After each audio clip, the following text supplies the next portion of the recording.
Go to that. I don't remember how it started.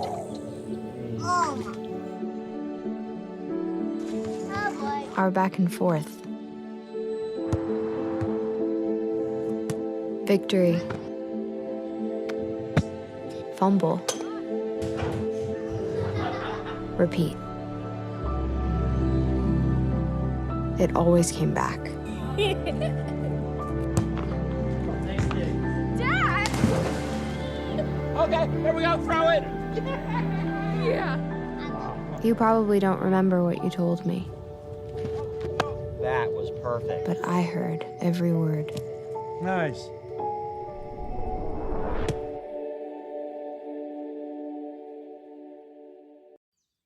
Jason, let's go see your room.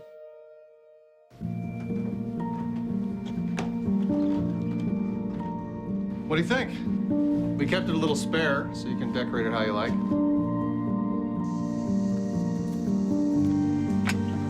Dinner! Go? Excellent. Soccer is fun. Yeah, I saw you guys out there. We're the family. Yeah! Oh, I thought you were on my team.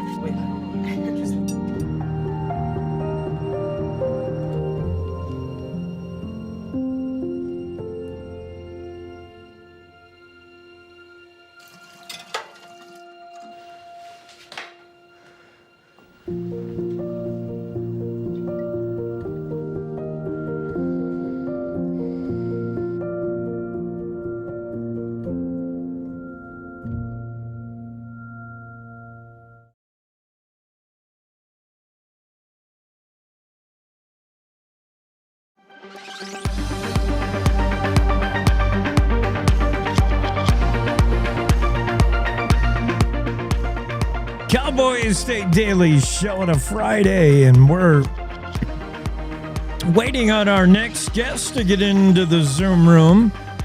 Big thank you to Rocky Case for dropping in, talking about the Cheyenne ordinance recently passed and enacted, and it will take effect again tomorrow. That says you've got to get your large RVs and campers, trailers, whatever it is, if it's longer than 25 feet, wider than 8.5 feet, can't park it on city streets after Labor Day. You can park.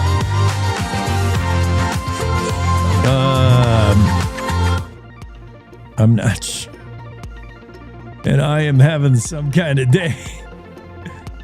I don't know where that noise came from. You can't park your stuff on the city streets outside of summer. You can during summer. But beginning this Saturday, 5 days after Labor Day, you cannot. So, yeah, thanks, Rocky, for coming out and exploring. That was Rocky's idea way back when as a city council member in Cheyenne.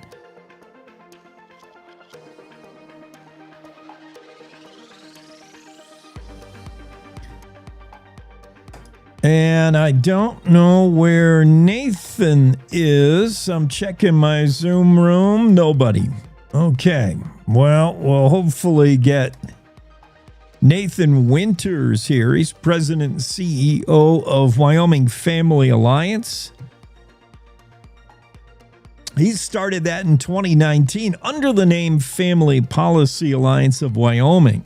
Later would become Wyoming Family Alliance. Nathan Winters, you may recognize the name. He was a longtime House member. In fact, he was the chairman of the House Republican Caucus, VP, vice chair of the Judiciary Committee. That was back in 2013 through 2019. Winters made a run at Wyoming State Auditor as well. He eventually lost that race to Christy Racinas in the primary. But Nathan now runs a pretty good outfit there. The Wyoming Family Alliance. We'll learn more about that, what they're about. Hopefully, if Nathan pops in. If not, we may have to pivot and go to some other news. How about This news I'm reading in The Independent. This is probably everyone's worst nightmare.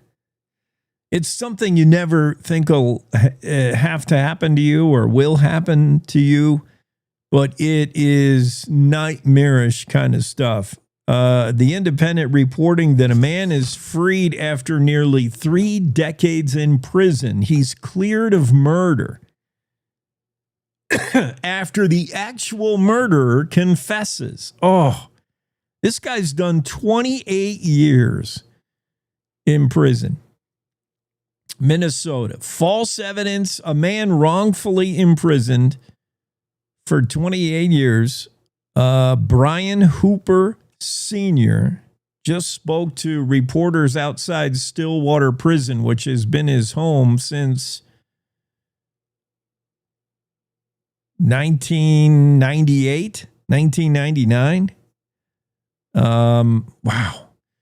In 1998, a jury convicted Hooper of premeditated felony murder while committing burglary and in this home in the death of 77-year-old Ann Prasniak.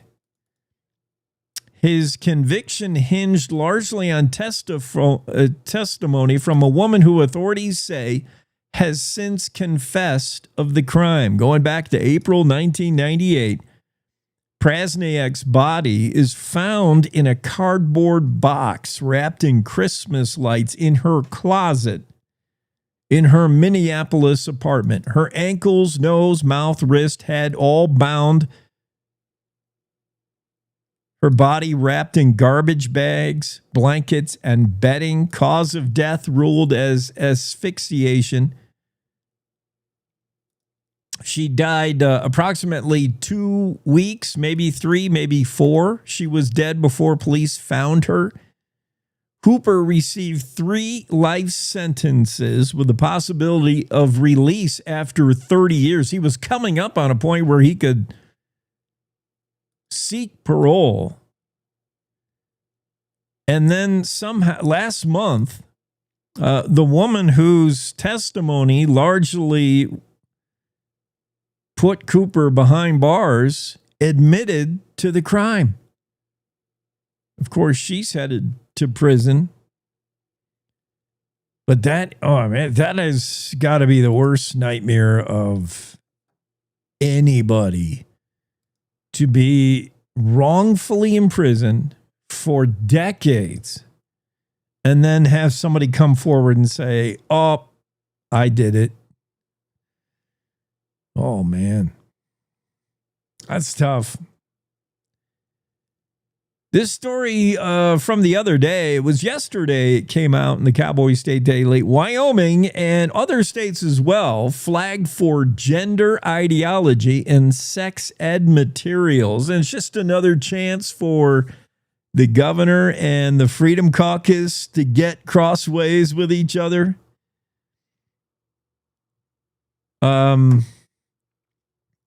Yeah, let me explain what happened. Let me check the Zoom room again. Yep, still nobody. This story from Claire McFarland. Now, Wyoming was called out by the feds for gender ideology. There's still the Department of Health is still using federal dollars to push an LGBTQ sexual role play in our public schools. And Governor Gordon's response as to why there's still stuff that's now barred by the feds in state materials is it's hard to pivot that fast. Under the Biden era, Governor Gordon adopted what the feds said should be adopted, President Joe Biden. Governor Gordon's office Wednesday said in a response that the curriculum was chosen from materials approved by a prior federal administration. That's, of course, President Joe Biden administration.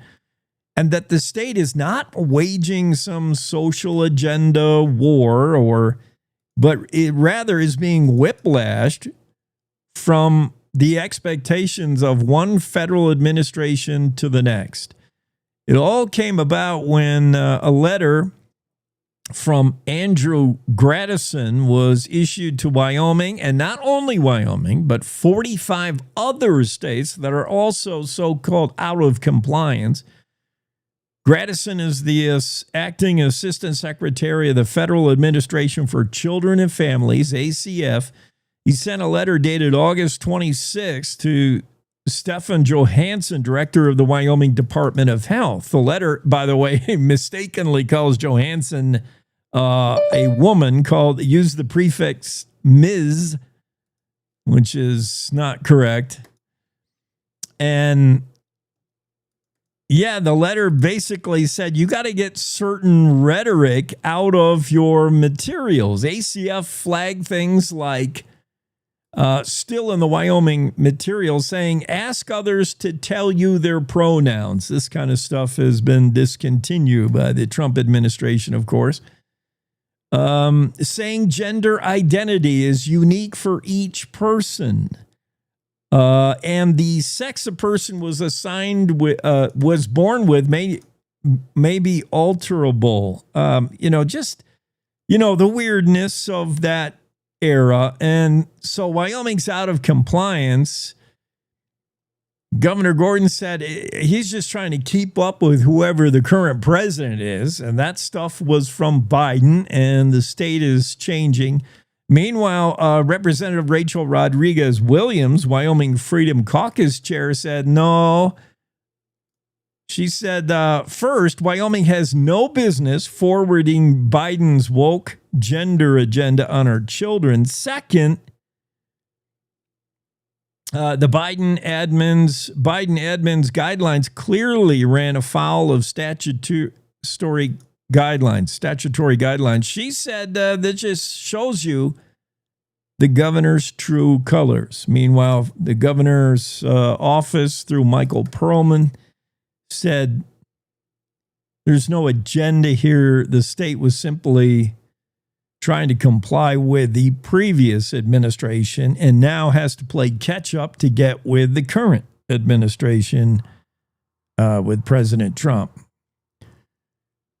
Good story, and from Claire McFarland of the Cowboy State Daily. We're going to take a quick break. I think we do have Nathan on the scene, but he's awful late. That means we're going to have to shuffle things around. Boy, it is a Friday here. It's just stuff I'll have to juggle if we can get Nathan in. We'll be right back. Wyoming is the cowboy state. From corner to corner, there are so many stories to be told, and more cowboys and cowgirls are turning to the Cowboy State Daily news team to keep them in touch with what's happening both locally and in other parts of Wyoming. I'm Riley Strand, videographer and production assistant for Cowboy State Daily Video News. We're proud to bring the most important stories to our viewers every day. The stories that start conversations, the stories that make us laugh, the stories that make us think. Our experienced journalists at Cowboy State Daily are crisscrossing the state every day, talking to those who know the news best. Every day, host Wendy Core and I talk to the reporters who are covering the topics, issues, and people that are important to Wyomingites. And in our daily newscast, we bring you those stories. Tune into the Cowboy State Daily video newscast every morning, only on cowboystatedaily.com. You're listening to the Cowboy State Daily Radio Network. Sometimes fatherhood. I'm the first Viking who wouldn't kill a dragon. Can feel like an epic battle. But you will. But you can change your kid's world just by being there. And with a little help, you won't believe how high they can soar. All right, bud, you ready? I'm proud to call you my son. Come on! Never stop being a dad. To learn more, visit fathersincorporated.com. Logan Wilson here at the M Building in Casper, Wyoming. They do more than just support businesses and private events. They support nonprofits by offering reduced rates to help the community thrive.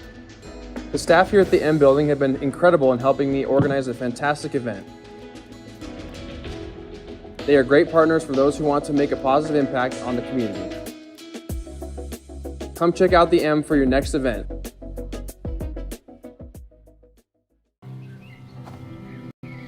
For decades, I've taught you everything I know.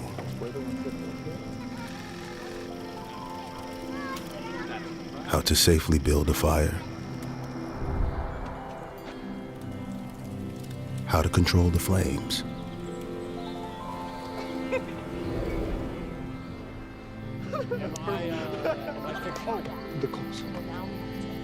What to do with hot coals. How to secure your chains.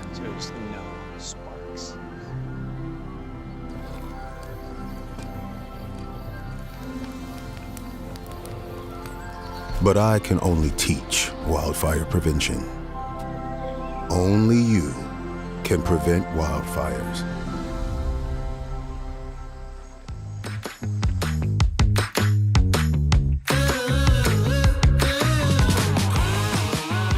Cowboy State Daily show with Jake on a finally Friday. We get Nathan Winters in here. Nathan, I'm having some kind of day with...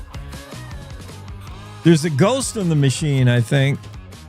I've heard those things occur. Some call them gremlins, but ghost or gremlins, I know what you're going through, man. Man, I'm trying to get my electronics to come into compliance.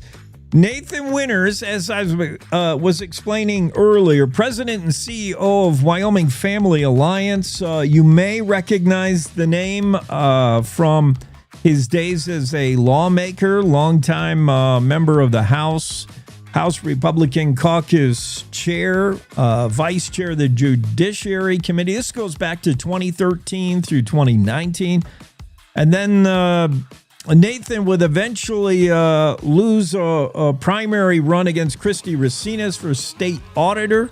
But all of this led you to the path you are on now, which seems like a perfect fit. The Wyoming Family Alliance, originally Family Policy Alliance, in 2019 launched, renamed in 2022. So I guess first thing we got to talk about, Nathan, is what is Wyoming Family Alliance? I know you're doing a lot of lobbying on behalf of Wyoming people in Cheyenne. You know how to do that. You were there. You saw how the sausage is made. What are you doing there? What are the concerns of Wyoming Family Alliance?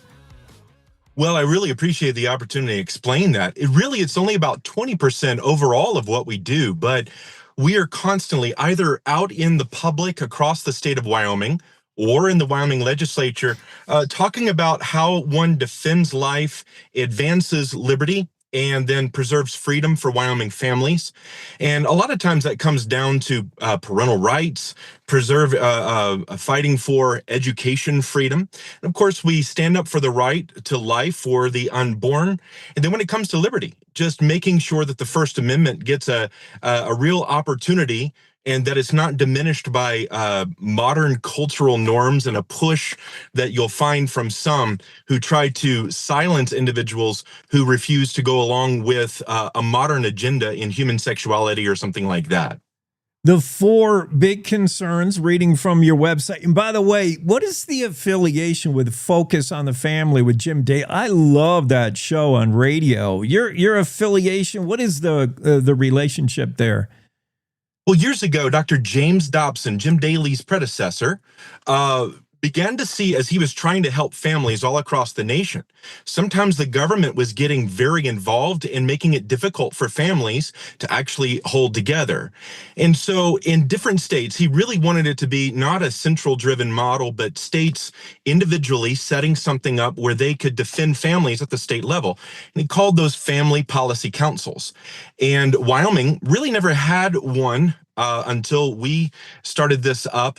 And the reason for that, often people think of Wyoming like flyover country and they think everything's just, perfect here. And yet what became clear when I was in the legislature is that while wildfires are raging all around us, we need to prepare right here, because sometimes these issues come right into the state of Wyoming, and it's so important for us to be prepared for them. So Focus on the Family had started up what was called Focus on the Family Action. Eventually, that became known as Family Policy Alliance. And so we're independent, but we are part of kind of a we have other states where people work together on these major issues. Tell me about the four cornerstones, of four focus of interest in your outfit, beginning with life. Life begins at conception. We know it's a huge issue. What's the stance on that? What's the feeling on that? Well, when we look at life beginning at conception, this has become an issue that has become bigger and bigger and bigger over the last number of years. And so we stand passionately for the right to life of every person. And someone else should not step into that conversation between a human being and life and bring that to an end prematurely. And so we defend the right to life at all levels of conception and age, all the way to natural death. And so that matters very much for us. And we've seen a number of pieces of legislation lately on this issue, even here in Wyoming.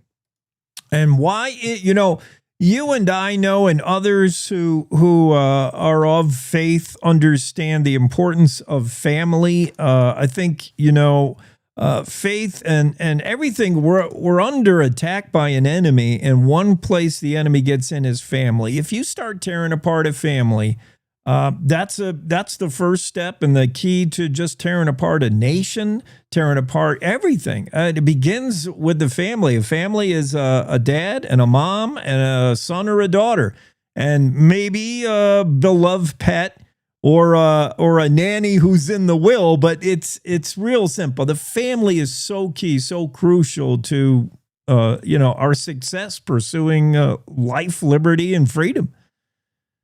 You're absolutely right. And, to nerd out for just a moment, you just beautifully articulated a principle that goes way back in Christian faith, and it's called the doctrine of subsidiarity. That means that government that's closest to the ground level is usually best. And that starts actually with that relationship within the family.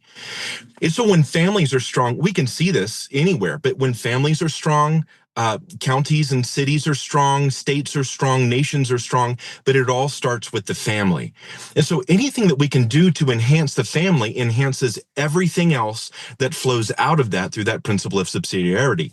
And so here in the state of Wyoming, we have a lot of opportunity and a lot of need to make sure that families have a chance to thrive, that they can remain strong, that they're the ones making the best decisions for the children they love, rather than having government stepped in all the time. And so, yeah, you're absolutely right. Family is foundational. It's the fundamental key to a good society.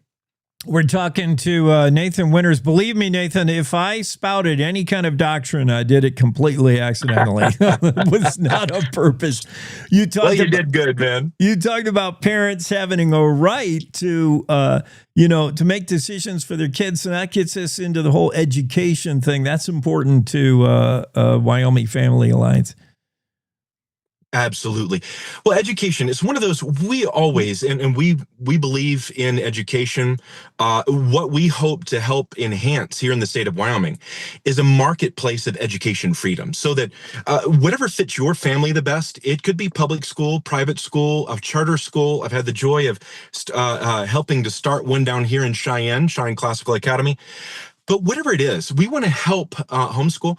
We want to help in every one of these areas to provide choices for families so that they can find the tool that best fits that family's needs. Not every family is identical. And education is crucial. And you can find this going all the way back to the Northwest Ordinance. Has always been understood way back at the founding of the entire country, how important education is. But the question is, as we look at the centralization of it and turning it essentially into a machine, you can see that a lot with a fellow by the name of John Dewey 100 years ago. Is the public school always the best option, or should there be other options? Because one of the basic principles of conservatism is if you have a little bit of competition, that always helps. So we're always about the freedom in education and trying to enhance that here in the state of Wyoming. The four primary areas that you're at work in, Nathan, life, family, we just talked about education and the pursuit of your religious freedom. That's important as well to Wyoming Family Alliance. Talk about that. Yeah, about 10 years ago, I had the joy of sponsoring something called the Religious Freedom Restoration Act when I was in the legislature. And in the course of that conversation, it was a very tumultuous time, and it became abundantly clear that some people were using often sexual ideology to try to step into the church or step into schools, step into education, and push ideology. And people would say, no, that's not something that we want taught to our children. And at the time, it was such a controversial subject that people they were just a little scared of the issue. Thankfully, this last year, that bill passed, but religious freedom is actually the foundation for any sort of freedom of conscience. This goes all the way back, just to nerd out a little bit here, to the writings of Tertullian in the 3rd century. And so we understand that religious freedom is the basis of all freedom of conscience. And so we stand for that consistently here at Wyoming Family Alliance. By the way, just on a sidetrack, Nathan, am I to understand your successor in the House was named Winter, his last name? Yes, it's so fun. So weird. I don't know that we're even related. Right. But yeah, just a really neat fellow.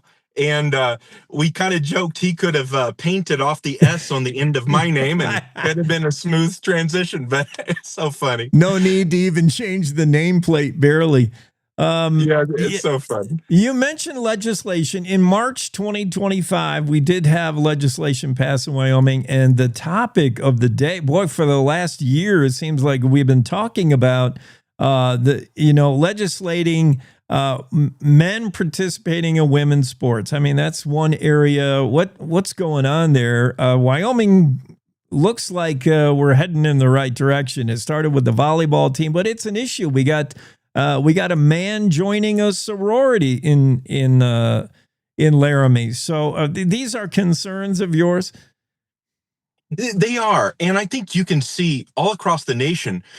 This is a major concern. And actually, of all things, it's bipartisan. And a lot of times that doesn't come through in the public conversation. People don't realize that this is not a Democrat or Republican subject.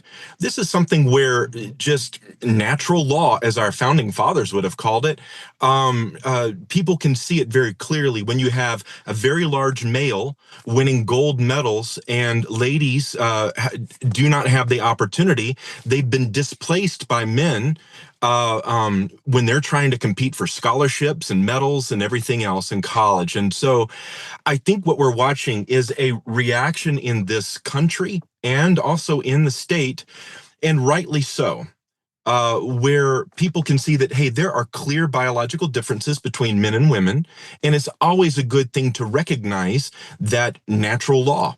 And Wyoming, I believe now, it's taken a few years to get everything just situated, but we're doing pretty well compared to many states. Yeah.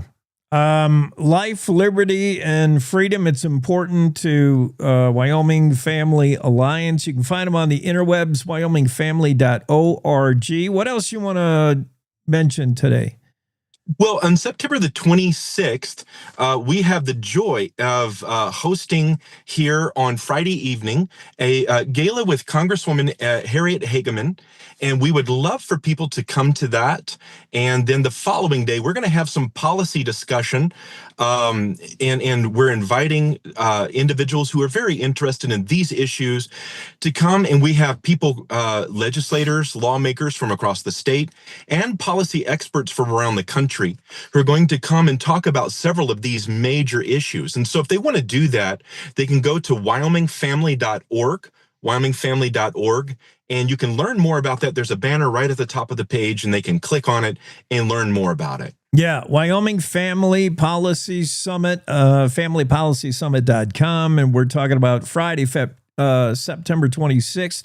The dinner gala, Congresswoman Harriet Hageman, and the session to follow on Saturday, the 27th. This is in Cheyenne? That's right. That's in Cheyenne. Very good. Oh, well, That's what we'll be doing. That's a few weekends from now. You got time to plan. Nathan, thanks for coming on. Appreciate it. Yes, thank you so much. It's great to visit with you. Have a blessed weekend. Yes, sir. You too. Cowboy State Daily show continues. That's Nathan Winter, Wyoming Family Alliance. Nathan Winter's president, CEO of Wyoming Family Alliance, and the Wyoming Family Policy Summit coming up on September 26th and 7th. We're going to take, we don't take a quick break here. Let's do a little bit of Wyoming Game and Fish. I got to still twiddle in some buttons and knobs here to get things all fixed up. It's been that kind of Friday. We'll be right back after this.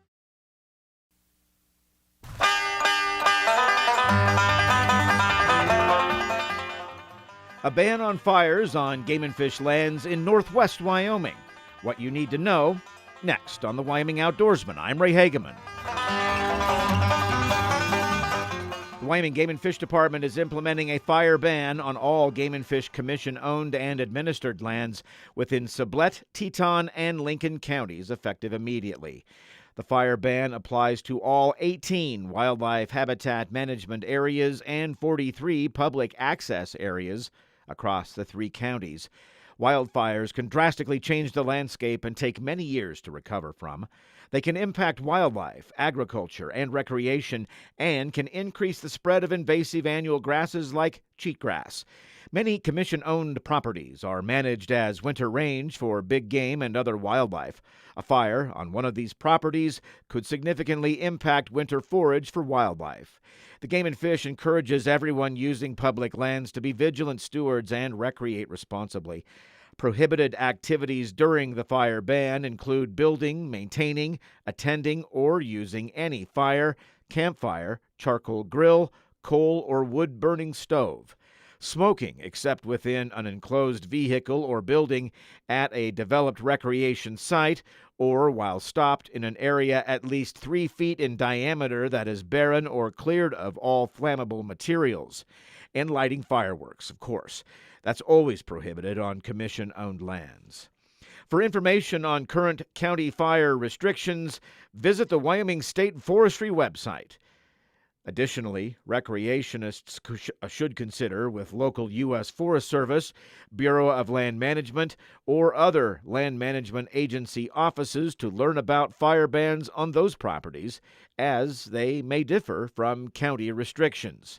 If you have any other questions and want more information, contact the Jackson Region Game and Fish Office at 307-733-2321 or the Pinedale Game and Fish Region Office at 307-367-4352.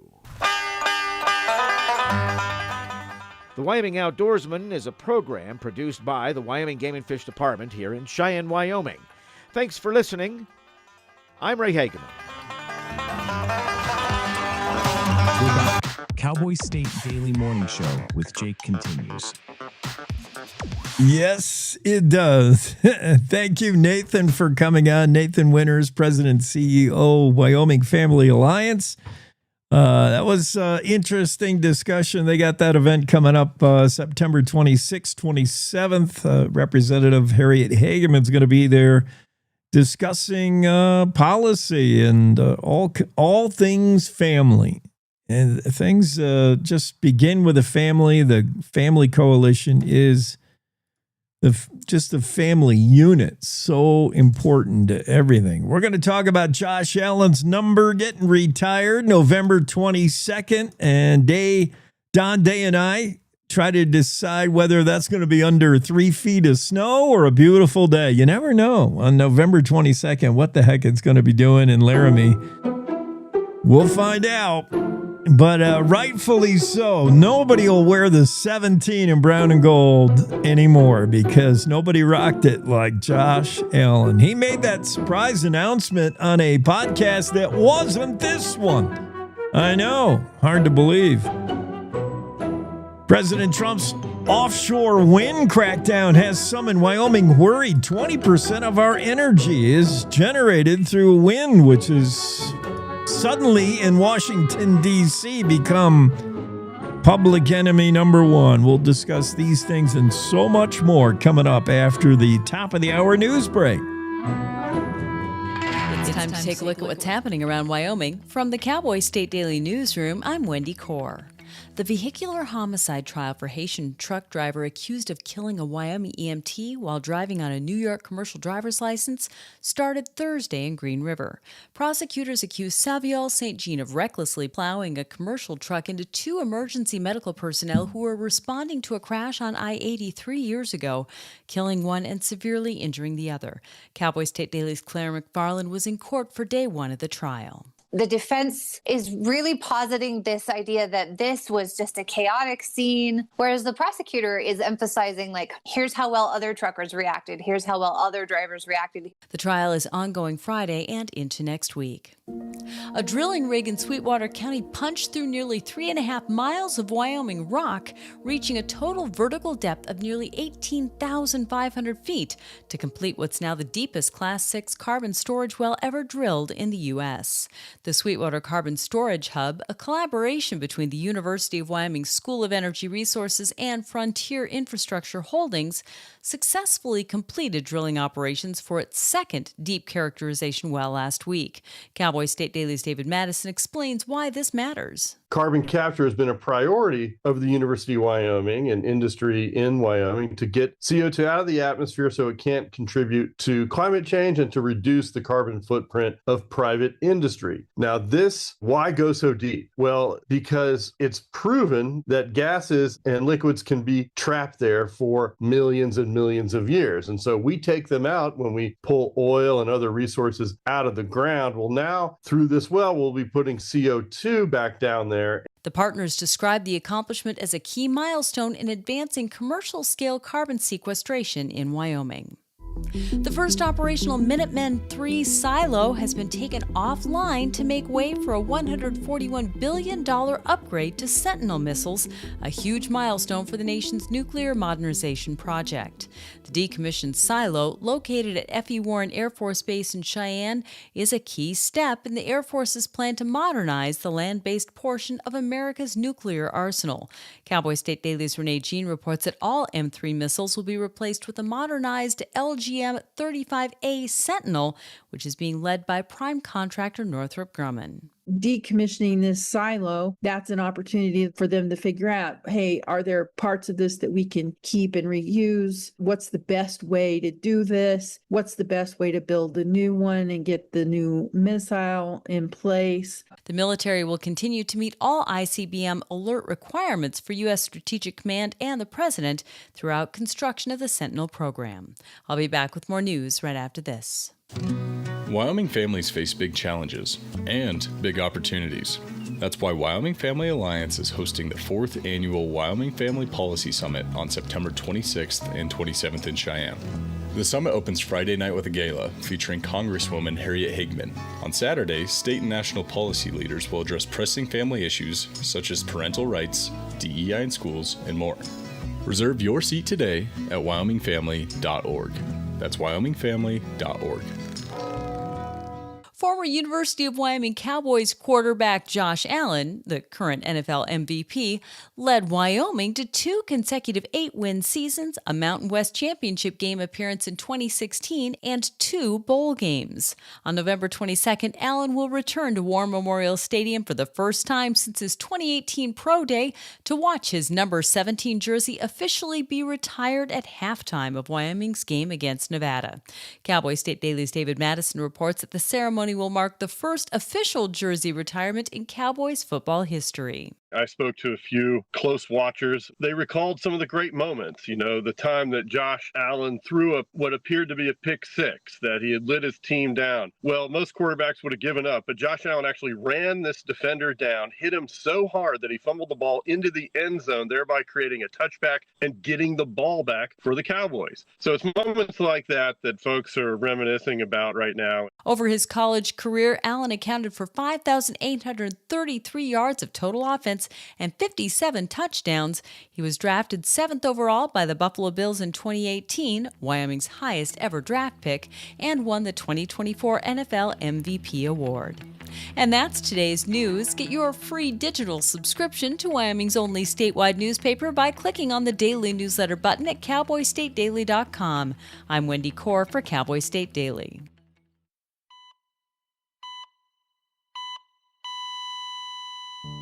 Christopher Holton. I'm very active. It was a Saturday morning. Normally I go for my normal walk. With no warning, Chris suffered a near-fatal heart attack. But thankfully, Brian Buckley, a bystander, saw him collapse and rushed to help. He did this big gasp for air and then just stopped. It's like I went into autopilot. It's like all that training I did back in the day around CPR just magically came out of nowhere. Because of the CPR training that Brian received, Chris did make it and didn't die on the trail that day. CPR training provided by the American Heart Association. Looking at your hands, these two hands could save a life. Being a father, you want to be around. You want to be around for your kids. Heart disease is America's #1 killer. To learn more about how the American Heart Association helps save lives, go to helpheart.org.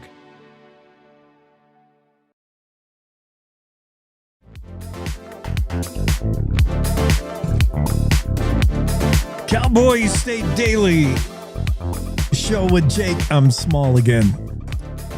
Everything I do today with a computer, Bill, is wrong. Maybe I should just do opposite, Jake. Every impulse I have, I should just do the opposite, like George did in Seinfeld. Sounds like it's a Freaky Friday. Yeah, it's a Freaky Friday. I'll fix that up, though. It's just a visual thing. Meanwhile, you look good. You sound great. Bill, what's happening? You know, it is a happy Friday. Of course, since I'm a retired guy, you know, the old saying is that a retired person's week is Saturday, Saturday, Saturday, Sunday, Saturday, Saturday, Saturday. And yeah, you're way too young to know that. You're a hard-working guy. You're getting up before the post office guys, even, you know. So you're up with those Today Show guys. You know that.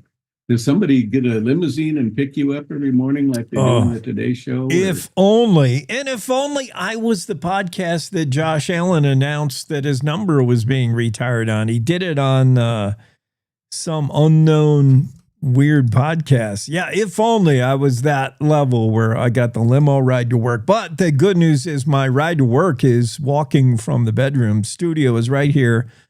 And the days are getting shorter, so I wake up in the dark, and usually by the time the show's early in the show, it's getting light. But pretty soon I'll wake up in the dark, do the show in the dark, sign off in the dark. Oh, those days are coming.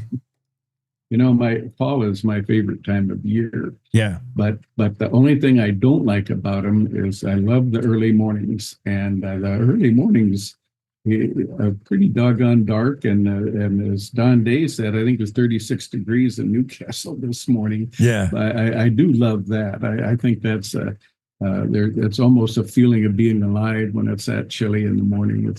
Anyway, but I don't know. I've got a few things to talk about. Of course, I've you know, Jake, I've only told this on your show. I've never written about it yet, but I claim to be a long lost cousin of Josh Allen. And the reason I can claim that, although I've been unable to verify it, is I had a cousin named Dan Sniffen. And the reason the name Sniffen is just so doggone weird and unusual that there's not very many of us. And Dan Sniffen lived in Fresno, and he reached out to me years ago when Josh was playing at UW, and he claimed that one of Josh's aunts is named Sniffen, but out there in Barstow, or I don't know where it is in California. I've always been trying to track him down and be able to lay that claim. I could be, I don't know, maybe I could get a free jersey or something if I was a distant cousin, but I don't know. But so far, that's an unproven thing. So I can put it out into the air of radio, but I'm not so sure I'm ready to digitally put it on in print or whatever we call digital writing now. But anyway, enough on that. That's just me blowing my horn. I think there's, but talking about football, gosh, football just started last night. Man, what a great game, the Cowboys and the Eagles. And I have a lot of relatives in Dallas, Texas. So I used to hate the Cowboys, but now I have to root for them. So I thought they might pull it out, but they didn't. They lost 24-20. And that was but boy, it was a good game. And if the Eagles are the best team in the league, if Dallas didn't go into Philadelphia and come that close, Dallas might be back, which would probably be okay. But I'm looking forward to Denver. I actually think the Denver Broncos could be the best team this year. I think we've proven over and over that the defense is what wins Super Bowls. And man, we've got a great defense. And Bo Nix is just one of those steady horses as a quarterback. And I've got a lot of high hopes for the Broncos this year. And then the Cowboys, our Cowboys won 10-0 over the Zips, as you pointed out. But they're playing almost a hometown college for me. I grew up in Cedar Falls, which is about 60 miles from where I grew up near Cedar Falls, which is about 60 miles from my hometown. And my sister graduated from there, and my brother actually lives in Cedar Falls. So, and Northern Iowa is not to be reckoned with. This is going to be a good game. I'm going to be rooting for Wyoming, of course, but I wouldn't be surprised if this thing ends up being a lot closer than maybe some people might think. Let me tell you, folks, University of Northern Iowa is no Akron Zips. I was wondering. I don't know who they are, and I thought they'd be a pushover, but yeah, all of a sudden I'm hearing like they might be a legit team, and you're saying so as well. Well, again, I grew up in Iowa. I left there a long time ago. Literally 55 years ago. But and the two big schools there are University of Iowa and Iowa State. They're both powerhouses and have been.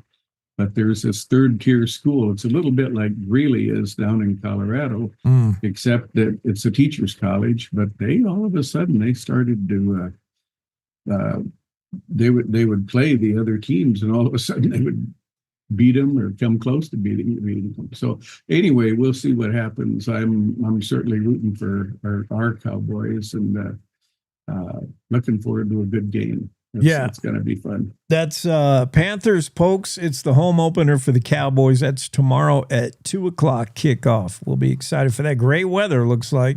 Perfect weather for football.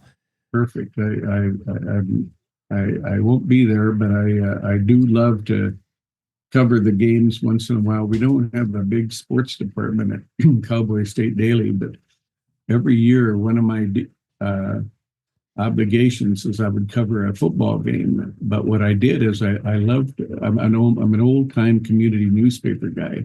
So what I would do is I would cover the fans in the stands, and I would cover the guys in the press box, and I wouldn't just cover the game. I covered the students cheering, and to me, I wanted to bring the whole flavor, the tailgating. Tailgating was so much fun to go around and take pictures, and everybody was so happy. And God, I'll tell you, folks, if you haven't been to a UW game, go to a UW game, but go early, go over to the tailgating. You're going to eat some of the most fantastic food and good times. I mean, everybody's wearing their brown and gold, and before the game starts, everybody's happy. And it's a really good experience. You've probably done that a number of times, haven't you, Jake? Or have you been down to Laramie? I've been there, and I've been on that field, but never for a UW game. I've been there for high school state championship games. I've never seen the Pokes play football there ever. So I'll tell you what. There's been a lot of controversy over the years that maybe Wyoming shouldn't be Division I.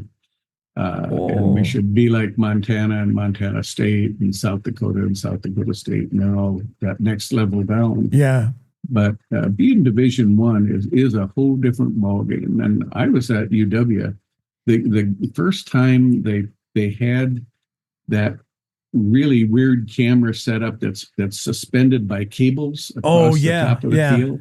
And they had that set up there, and I was looking over the guy's shoulders. He's using his mouse to mouse that thing. I couldn't believe it. So that was, of course, it ended up being a big part of my story, because I thought, man, we have really reached a big time. You know, we are truly Division One, but because it's Division One, everything is big time. I mean, there's a lot of money that goes into UW football, and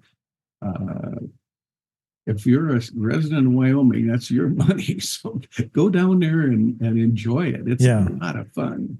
And, anyway, and early in the season like this is perfect, because let me tell you, in November, December, driving to Laramie is not exactly fun. And of course, I'm an old guy, been around long enough that I qualify for press passes, so I can get in the press box. So I'm up there just toasty as can be, and watching the big screens, and it's all fun. But you know, anyway, that's my 2 cents on that, Jake. I was what else is going on? You know, I heard you talking to, was it Rocky Case? Is that his name? Yeah, Rocky Case, Cheyenne ordinance about. Yeah, I think that ordinance has a lot of, you know, that really strikes to the heart of us Wyomingites. We're not really a Wyomingite if we don't have a boat or a camper or ATVs or side by sides. Mm-hmm. You know, and of course, where are we going to park all this stuff? And I know in my town of Lander, they have some fairly strict ordinances anymore that you can only park the camper for 3 days or 5 days or something on the street. And it's a good ordinance, because these things are just so big. You know, I mean, I've still got my 40-foot motorhome, which is still for sale, by the way. But if I park that on the street, you know, I could park it on the street, I guess. But my gosh, it picks up a lot of room, and it's a big safety issue. But I think that's a good point. By the way, behind me, over my shoulder here, let's see. Yeah. That is that is my new pet badger. Yeah. And that's in my backyard. Oh. And I'm sitting out on my deck, and this old guy comes running out, and I'm thinking, my gosh, you know, what the heck where did he come from? And I came away with, there were two reports I got out of this. One is that he was passing through, they're kind of traveling critters. They like to move around, and don't assume he's living under your porch, is what I was told, which was good news. And the other good news is that Indians always considered, if you saw a badger, that's a sign of good health. I'm not sure if that's true or not, but that is a sign of good health. And so I'm hoping that is good health. But yeah, so I got crazy critters all over my place. I got tame ducks and wild ducks and coyotes and ospreys and owls and mule deer and white-tailed deer. And I love the muleys. You know, they're so ugly and dumb, but they're ours. Those muleys, you and I have discussed that before, and the facts don't support my premise that muleys belong to everybody. But I think the whitetails belong in Michigan and Pennsylvania. Yeah. They should go back there. And we learned the other day from Mark Hines' story that mule deer populations are slowly rebounding in the Sublette County herd, other herds, but Lander region's still struggling. So if you see one, hug one, and that's exactly right. We love our ugly, dumb muleys. and get those damn pretty white tails, those woke pretty white tails, get them out of here. Let's just put a huge season of those out and thin those buggers down. You send them back to Pennsylvania. Hey, I love your opinion piece, Bill. You talk about being an entitled baby boomer, and I love that phrase. baby boomers were born on third base and we all thought we had hit a triple. That's a fantastic way of saying that we just got a head start, the boomers. We did, but Jake, tell me it ain't so. You're not old enough to be a boomer, are you? Well, I don't know. It's such a big, wide age range that you're on the high end, I'm on the low end, maybe. I don't know. Maybe. I don't know. You were born in 64 or earlier. You're a boomer. So I don't know, but I think you're a lot younger than that. But you're close. But we'll make you an honorary boomer. How's that? Yeah, I want to be.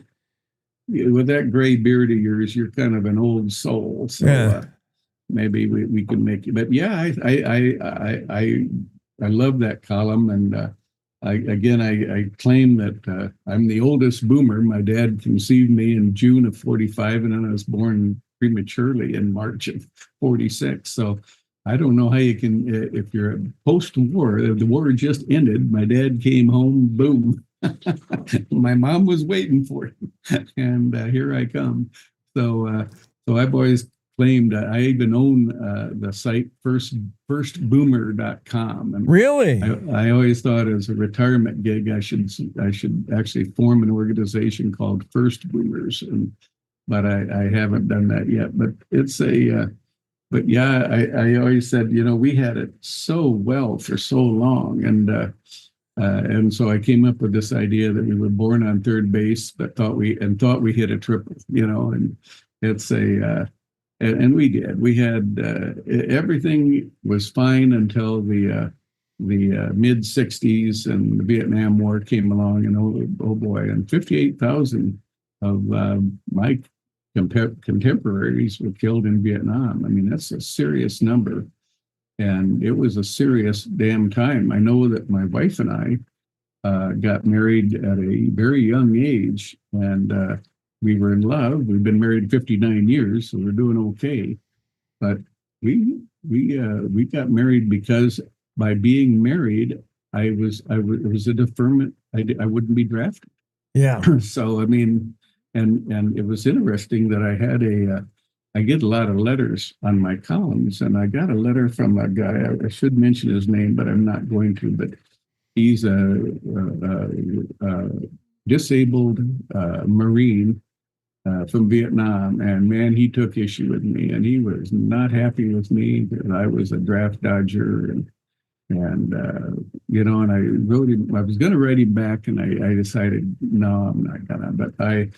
But my older brother was in the Army at that time, so my dad just kind of put his foot down and says, "I'm sorry, folks. I think one per family should be enough." And I admire military people. I have so many great friends that are in the military, had been in the military, but no, I never had it. I never aspired to be in the military, and so. My dad really was adamant that I had to do whatever I could to not be drafted and go to Vietnam and get hurt or get killed. And I'm very grateful for that, but I'm also very grateful to all my friends, Andy Gramnick and Bob Spengler and Pat Schmidt, and just a few that I know that went over there and came back suffering from gunshot wounds. Bob Spengler, just a bunch of good guys. That one of my classmates was killed. He didn't last 1 month. He was over there, and boom, he was gone. Those are terrible times. And I try to write about that, and I honestly think people just can't comprehend how crazy that was, because in these most recent wars, I think we only had like 2,000 or 3,000 people killed in Iraq and Afghanistan. I mean, I think we had almost more suicides since then than were actually killed in combat. But because they had improved it so much. But in Vietnam, man, if you got shot up over there, you were done for. Anyway, enough on that. But yeah, the baby boomer thing, I love writing about that, because we had, what I said is we were born on third base, thought we had a triple. And I said we were the most spoiled generation ever because of all these good things. But there's one thing I didn't really emphasize enough, and that is we were taught gumption and work ethic. Our parents expected a lot out of us, and they kicked our butts and expected us to go and learn and work hard. And everybody, I don't know, there have been groups called the slacker generations since then. Well, baby boomers were never slackers. They were hard workers. They put the shoulder to the wheel and they worked hard. And I know I did my whole life. And so there was a work ethic that was not beat into us, but it was just expected. Our parents were hard worker people, and we watched them and we learned. So I think that's one area in that column that I didn't emphasize enough, is that even though we were given a lot, we earned a lot. We worked hard. We really did. And yeah. I would say we worked absolutely as hard as any generation ever was. Born on third base and a desire to steal home, not wait for somebody to hit us in. Yeah, careful walking around the backyard. The Badgers make holes. If he truly has taken up residence there at the sniffing place, you may fall in one of those Badger holes. We got to make way for Luke Bell's mom. She's going to be on Carol next. And we got breaking news about one of our favorite musicians in Wyoming, Luke Bell. Still remembering him. Thanks. Good job. Thanks, Bill. See you next Friday. You bet. Cowboy State Daily continues after this quick break. Wyoming is a big state. There's so much ground to cover, so many stories to tell. But the Cowboy State Daily News team is up to the challenge. I'm Wendy Core, host of Cowboy State Daily Video News. Whether it's politics in Cheyenne, energy issues in the Powder River Basin, or grizzlies in Yellowstone, our talented crew of experienced journalists are out there finding and telling the stories that matter. What's the best restaurant in DuBois? Renee Jean checks it out. What's the most recent Supreme Court decision mean to our everyday lives? Claire McFarland explains. How is the upcoming elk hunting season shaping up? Mark Hines lets us know. Every day, I talk to the reporters who are covering the topics, issues, and people that are important to Wyomingites, and in our daily newscast, I bring you those stories. Tune into the Cowboy State Daily Video Newscast every morning, only on cowboystatedaily.com.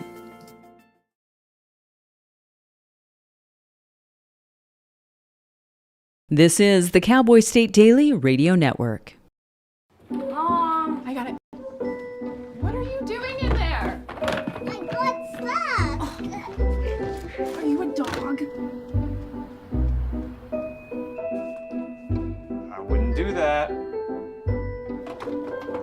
Have you seen the pliers? Where'd you find those? It's not your birthday. Sorry. Bye, Grandpa. Bye, Grandpa. Take care of yourself. What are you doing? What are you looking for?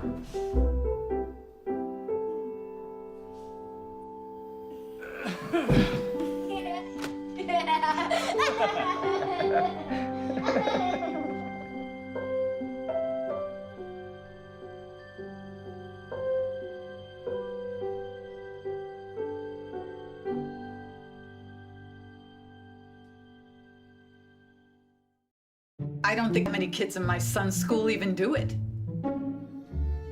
He makes fun of his friend who vapes. He would never try it. She's into soccer. She's on the honor roll. She's just not the type. No way. No way. No way. No way, my kid would never vape. Get your head out of the cloud. Today, nearly 8,000 kids will start vaping. Maybe even yours. Learn about the dangers at talkaboutvaping.org. Life's daily battles are not meant to be fought alone. We're not powerless, so long as we don't lose sight of what's important. Don't be afraid to seize that moment to talk to your friends. Cloud, you okay? Because checking in on a friend can create a safe space. The first step on our new journey.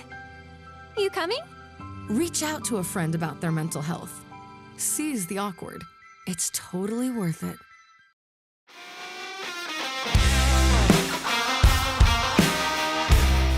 Cowboy State Daily Show with Jake on a Friday where nothing is going right for me, but things are looking much better now. We have Carol Bell on with us. Carol, the mother of Luke Bell. Luke Bell left us way too early, but he did leave us with a treasure trove of music, and we're going to talk about that. I don't know, when do we make the great reveal, Carol, right off the bat? I'm excited. I'm going to follow your lead. Well, for people, if you've been living under a rock, I guess, maybe you don't know Luke Bell. Luke Bell is, right up there with Wyoming legendary musicians, whether it's Chris Ledoux or whoever. But Luke Bell, for me, a real songwriter, singer-songwriter, and he put the songwriter and singer-songwriter. And just like the artist that he aspired to be or that he liked and appreciated, he has a very similar sound and songwriting like them. I won't mention who he used to listen to, but yeah, Luke Bell, man, I wish he was still around. So, Carol, let's tell people why we're on, other than just talking about Luke and remembering him. Big news as far as music. Yeah, okay. Luke, many of you realize, passed away about almost 3 years ago, a little over 3 years ago. And his sister, Jane, and I have been trying to get his music released with the help of a lot of people. And today, the single from his double LP, which will be released on November 7th, is out. It's called The King is Back. And I wish it were true that the King is back. But it's one of my favorite songs from the new LP, but there's a lot of treasures. Jane and I were both really surprised by how much unreleased music Luke left behind. And we're really excited to share it with everybody. Yeah, it's stuff that Luke recorded sometime between 2013, 2016. Just the title track, which, for the first time we get to share today, The King is Back. That song, boy, it's a perfect introduction to Luke, because Luke was not the greatest singer of all time. He was not the greatest guitar player. But he has that gift of being able to just show you something. Like, he's just so raw. You listen to that song and you almost feel ashamed to be eavesdropping on his life. Like, he really lets you in. It's unbelievable. And people felt that when they went to see him live. Like, he had a gift, but you didn't always know that, Carol, that gift of music. It wasn't there in the beginning. And for a good part of Luke's life, his school period when he was a student, he had to be frustrating to have him as a kid, man. I remember telling him in high school, if one more teacher calls me, you are in so much trouble.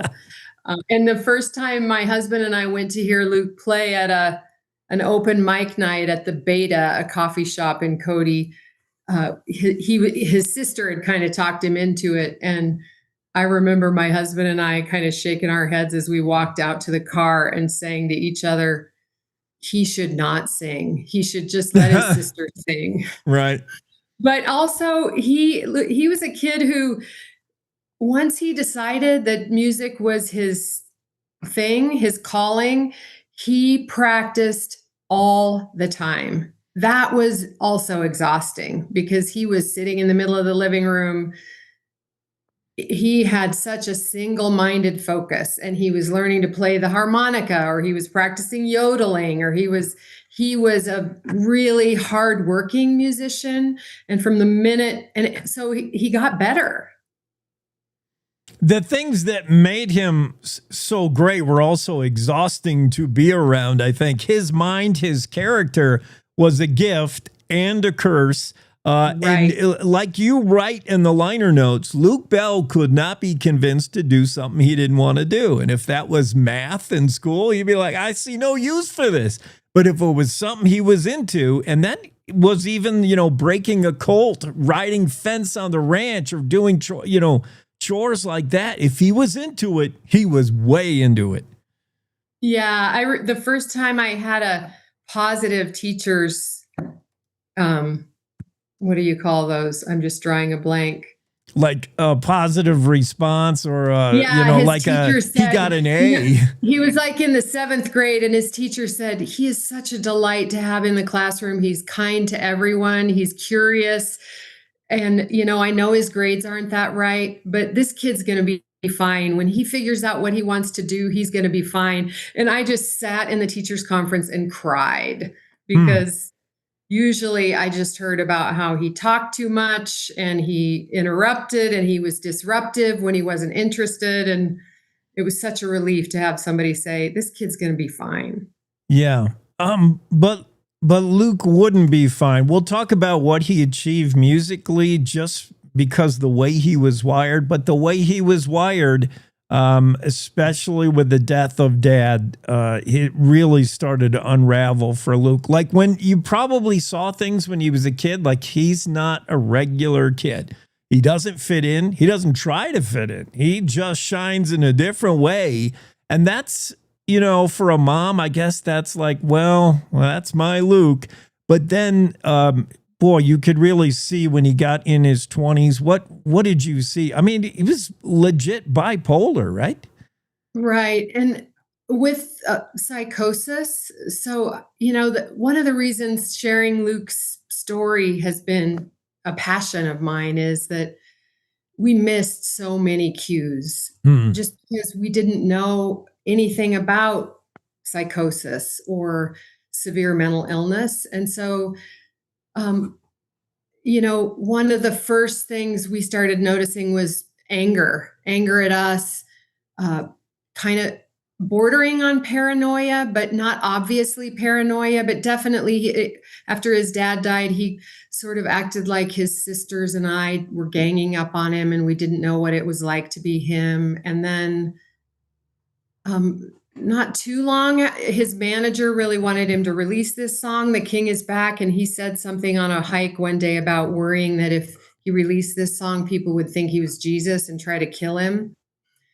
And of course, that is a very common early sign of severe mental illness. And I just thought, Luke, nobody's going to think you're Jesus. Instead of really listening and being present to the pain that he was in, I kind of brushed it off as just Luke being a grandiose thinker. And then he was fine for a while. And also I think maybe not as fine as I thought, because I think, our culture is so judgmental about people who are struggling with mental illness that I think he, even from his own mom and his own family, he really tried to hide what was happening to him. So he didn't talk about it a lot. And looking back, when he was withdrawing or sort of avoiding us, I realized, I went to Nashville to see him in the fall of 2016, and he pretty much ghosted me the whole time I was there. And looking back, it's really clear to me that he was having a psychotic episode and he was afraid I was going to notice. Yeah. I mean, he would go through periods of highs and lows, highs when everything was great and you wanted to be around him, and he was that kind of guy. And then lows where he went through periods of homelessness, incarceration, and he just wasn't doing well. It's easy to look back and say, oh, we could have caught all these things. But it's hold on to your hats. The party's on. The King is back. Luke Bell. This album is going to be released, 28-song collection of stuff some stuff we've heard and a lot that we have not. That'll be truly revealing. And who's helping put this out? What's the outfit? Tiger, 30 Tigers is Luke signed with 30 Tigers when he released his first album. Okay. And they have been incredible to work with. Their whole team has been, because I'm the one who often cries in meetings, just because this is a very bittersweet project for me.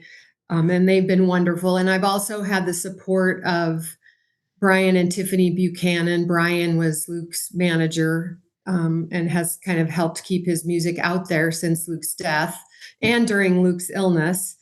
And then just a lot of Luke's musician friends, my stepdaughter, Sarah, my family.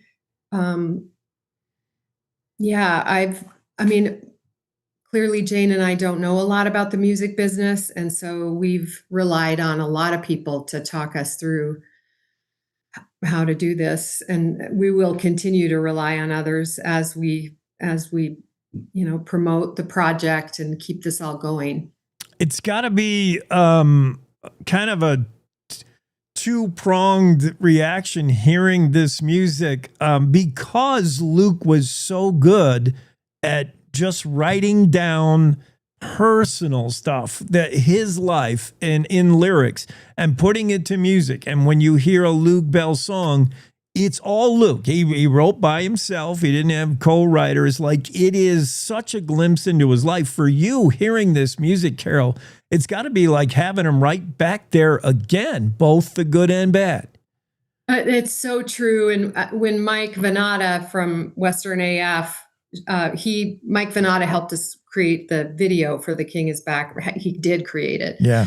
And when I see those pictures of the healthy Luke with his big old grin, and, it is a comfort to me to remember how much of Luke's life was happy and joyful, and also to be reminded that he did realize his dream, that he did make a dream come true before he died, which is small consolation, but it still is something. Many of us don't get that chance. So a lot of what I'm feeling as I watch the video and listen to his new music is just so much of the last years of Luke's life were so sad and hard to watch. And it's really nice to be reminded of how much of his life was full of joy. Yeah, and that's what we can take away with this release. 28 songs. We'll just remember the positive part of Luke. And sometimes to get that writing, to get that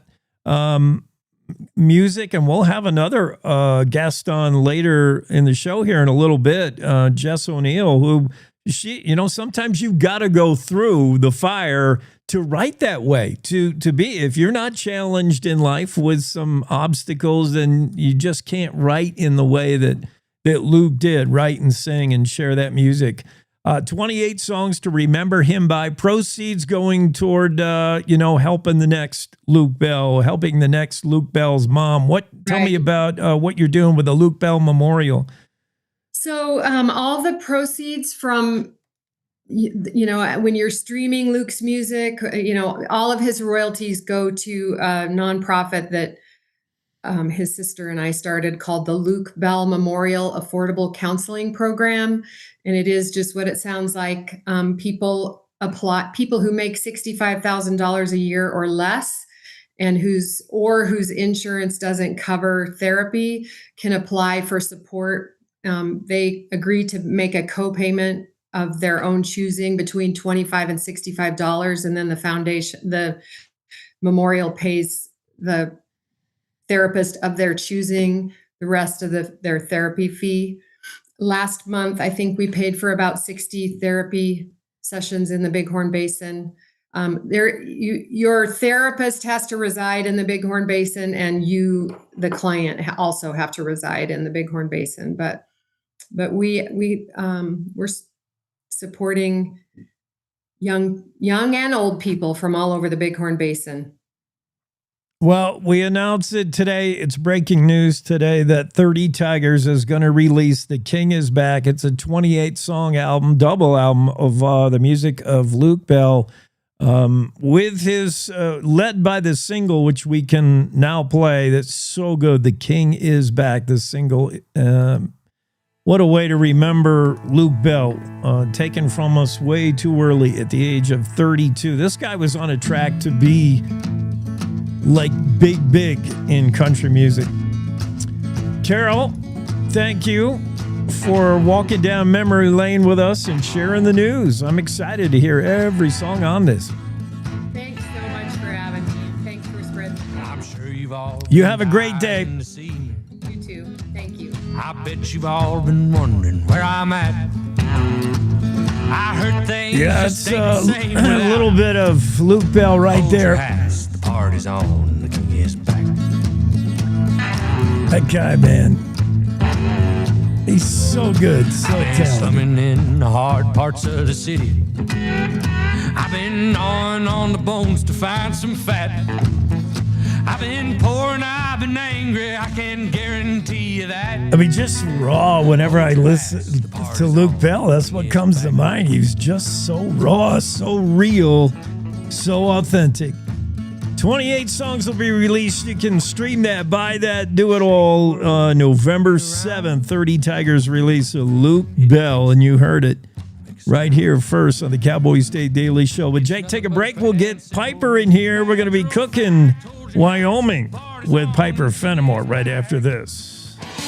Want to stay in touch with what's happening around Wyoming? I'm Wendy Core, host of the Cowboy State Daily video newscast. From Mountain View to Upton, from Jackson to Cheyenne, our reporters are out there finding and telling the stories that matter. Every day, I talk to the talented journalists who are covering the topics, issues, and people that are important to Wyomingites. And in our daily newscast, I bring you their stories. Tune in to Cowboy State Daily video news every morning, only on CowboyStateDaily.com. You're listening to the Cowboy State Daily Radio Network.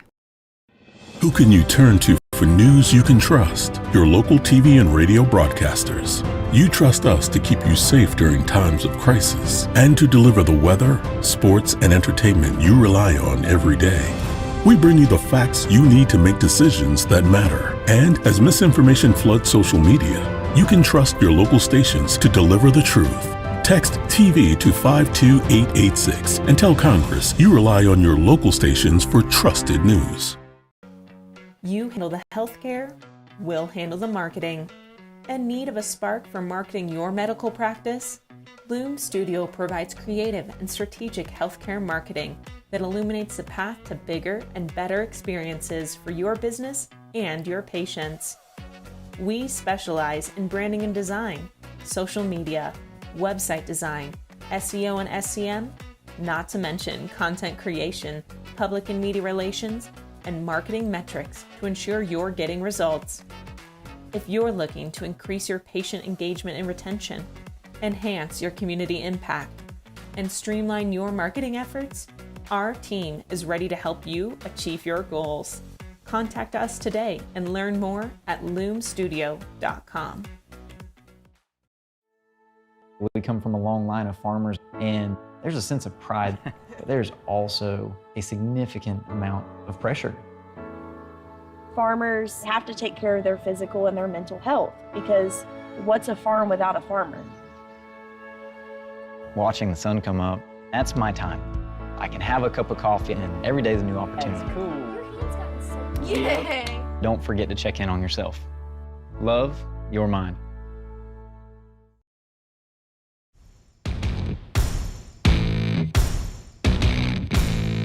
We're cooking Wyoming with Piper, Cowboy State Daily Show. So that must mean it's Friday, and that would explain why my stomach is rumbling. I'm so hungry, Piper. Good morning, Jake. How are you? Hungry. Hungry. Yeah. It was so cool to have Carol on, Carol Bell, Luke Bell. Boy, such a amazing.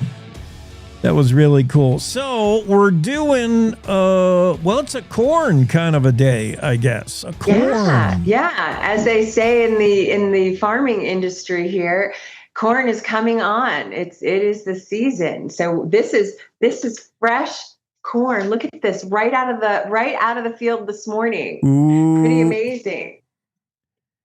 And so I've been to the Corn Palace, by the way.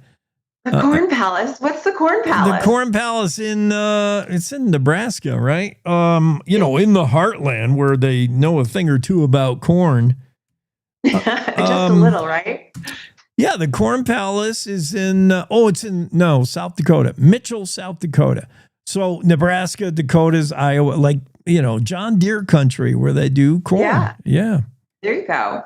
Yeah. We do corn here too in Wyoming, and it's pretty gorgeous. It's that, so I'm a New England girl. We call the white and yellow corn bread and butter corn. Can you hear my dog barking in the background? No, not really. Good. Not over my cat meowing in the background anyway. No. So it's that beautiful white and yellow corn that's so sweet. I'm going to open it up. Yeah, it's pretty gorgeous. The silk is beautiful, and it's so sweet. It is just absolutely gorgeous. You can eat it raw. It's so beautiful. Yeah. What is white and yellow? Is that like a different kind of corn, like than just yellow corn that we used to?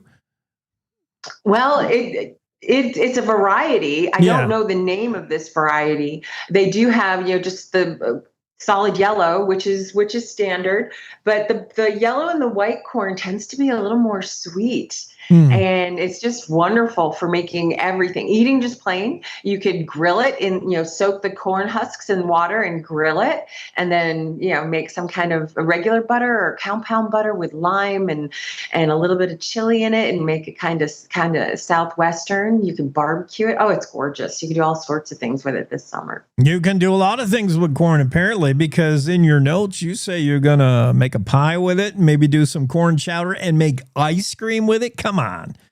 Yeah, I know. I was pushing the envelope. I wanted to, it's not just a vegetable. It's something that's really hearty. So this is my pie, this gorgeous pie. It's about 3 inches tall, and it is chock full of corn. It's got a cheddar cheese crust. I'm going to just cut right into it so you can see what it looks like. It's huge. It's so tall, Piper. Isn't it gorgeous? Yeah. Look at this. So here it is. Look at, can we see on there? It's solid corn, just solid corn in there. You can eat it cold. You can eat it hot. Eat it at room temperature. It's got a layer of bacon in the bottom of it, and then just the crust is filled with cheddar cheese. So that's kind of cool. Yes. Yeah. Bacon. Oh, I love it. Bacon, cheese, corn, mostly corn. So, this obviously tastes like corn, but you got the bacon in the bottom. Yeah. There's bacon all along the baseline here. And then it's just chock full of cheese and solid corn, like a corn custard. But it's just one of those, it presents well because it looks really great on a plate. It's just a beautiful kind of fall flavor that you look forward to starting out the season into fall. Now, what's the saltiness of it? Because when I think corn, I like to salt my corn on the cob a lot. Is that right? Should I salt this some more, or have you salted it perfectly? It has salt in it the way I like it, but like I have a hankering for salt. So I think everyone's going to probably add a little more or not. I like it with just the right amount of salt in it. Too much salt, you lose the flavor. You kind of lose the flavor of it. Salt's an enhancer, so you do want to add salt to it because it brings out the flavors. You want to really enhance those flavors. But if you put too much, it goes a little too far. Yeah. So do it to your taste buds. Make your taste buds smile. All right. How long was that in the oven? Oh, cooking at altitude is a little different. So, like I said, I'm a New England girl. So coming here, it was supposed to cook for about 45 minutes, like a traditional quiche. I think I had it in the oven at 350 for an hour and a half. Wow. It's a lot more at elevation, huh? It is. Yeah. Timing is hot, is a bit longer. So when you're cooking and your recipe says 40 minutes, 45 minutes, go ahead, go to that time. You can always add more. So I just keep adding 10 more minutes, 10 more minutes, 10 more minutes until the pie is not jiggling anymore. And it's solid. And when you touch it on the top, it's going to have a little bit of a spring back to it. Then it's done. Make sure that your crust is nice and golden and that your pie, the content of your pie is going to be nice and solid because look, when I cut it open, it all stuck to it's solid. Oh, and yeah. it just cuts beautifully and looks great on a plate. Add a salad and you've got lunch. I was going to ask you how you know just looking at it in the oven without having to cut into it, but you said the jiggle and the touch. Yeah. Okay. Yeah. And actually this will it's like an egg pie, a quiche, frittata, things of that nature are all going to have a little bit of a dome that happens to them. So they'll rise and they'll get a bit of a dome. It might even crack. When it cracks just slightly, you know it's definitely done. Well, your New Englandness is showing with the chowder. I mean, they know chowder in New England, don't they? You know, it's kind of a staple, Yeah. with all those potatoes they grow out there. So chowder can come in many forms. And, the classic is corn chowder, New England clam or Manhattan clam, but you can make it out of salmon or cod. You can make corn. You can make anything into a chowder. The basics for a chowder are cream, potatoes, and onion. Add a little milk or stock of some sort. So I put chicken stock in our corn chowder today. So, you just play with it and make your own. But if you have the basics for it, saute the onions, add your bacon. So bacon's the other basic for it. Potatoes, add your stock and your cream, and then whatever you're adding into it. This is gorgeous. So I'm going to open up this pot in front of me here. So my little copper pot. Can you smell it? I'm the trying steam to get coming off it. Look at how gorgeous it is. Oh, it looks pretty thick, Piper, which I love. It's supposed to Hardy. be thick. It's powder. Yes. Actually, it could be even thicker. Look at that. Mm. So we've got the bacon and all these gorgeous potatoes and tons of corn that I put into this. And we're gonna. Can we see it? No, we can't see it there. So I'll hold on to it. We're going to put a little more bacon as the garnish. And then, you know what I added to this just to make it fun? I grew some tarragon in my garden. This is tarragon. It looks kind of stringy. Yeah. But it has a bit of a licorice flavor to it. I know that sounds strange, but rosemary, tarragon, they all have a little bit of that licorice, fennel, all have the same sort of flavor. So it's that deep, warm background note that adds that extra depth. And then you have this gorgeous soup with the tarragon and the bacon on it.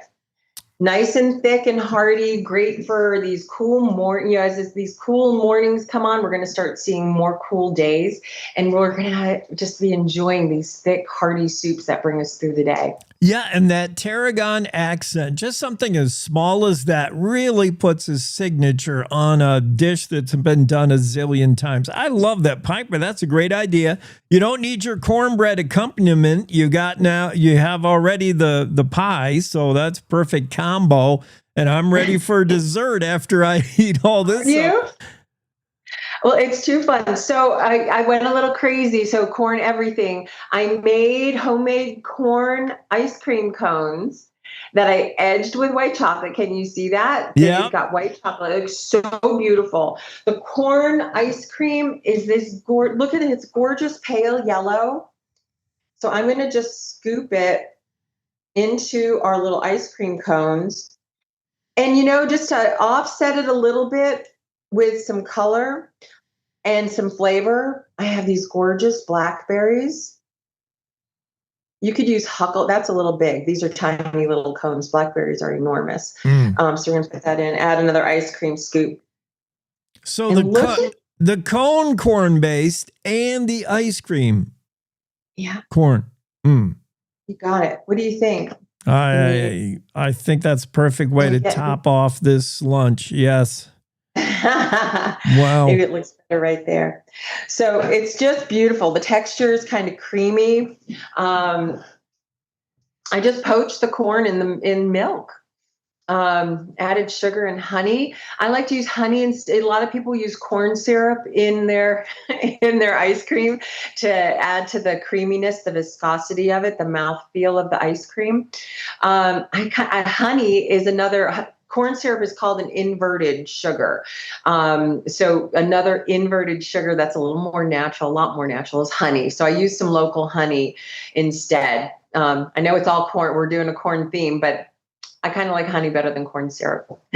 Yeah, me too. Wow. It's all corn all the time, all Friday. Corn pie with a cheddar crust, corn chowder, and we're going to top it off with a corn ice cream cone. It's all about corn today. Corn is coming in. Piper, fantastic. Have a great one, Jake. Thank you. You too. We're cooking Wyoming Friday with Piper, and it's all about corn. Time for news next. It's time to take a look at what's happening around Wyoming. From the Cowboy State Daily newsroom, I'm Wendy Core.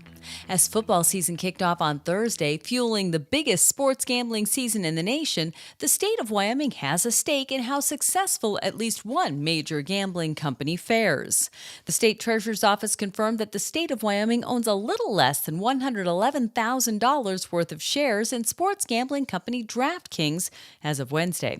Wyoming has been investing in the company for more than 2 years, but Cowboy State Daily's Claire McFarland spoke to at least one member of the Wyoming legislature who doesn't like the idea of the state investing in gambling. On the one hand, you have Senator Cale Case, like, why are we investing in something that we're also regulating and working on actually revisiting the tax scheme for? And Senator Tara Nethercott, who actually chairs the Capital Finance Select Committee, was like, we are such a tiny, tiny drop in the bucket for DraftKings' global revenue that anything we do isn't going to influence our investments. DraftKings announced it was launching online sports wagering in Wyoming in September of 2021 after the state legislature and governor approved sports betting. Wyoming was the 13th state to authorize the DraftKings online sports book.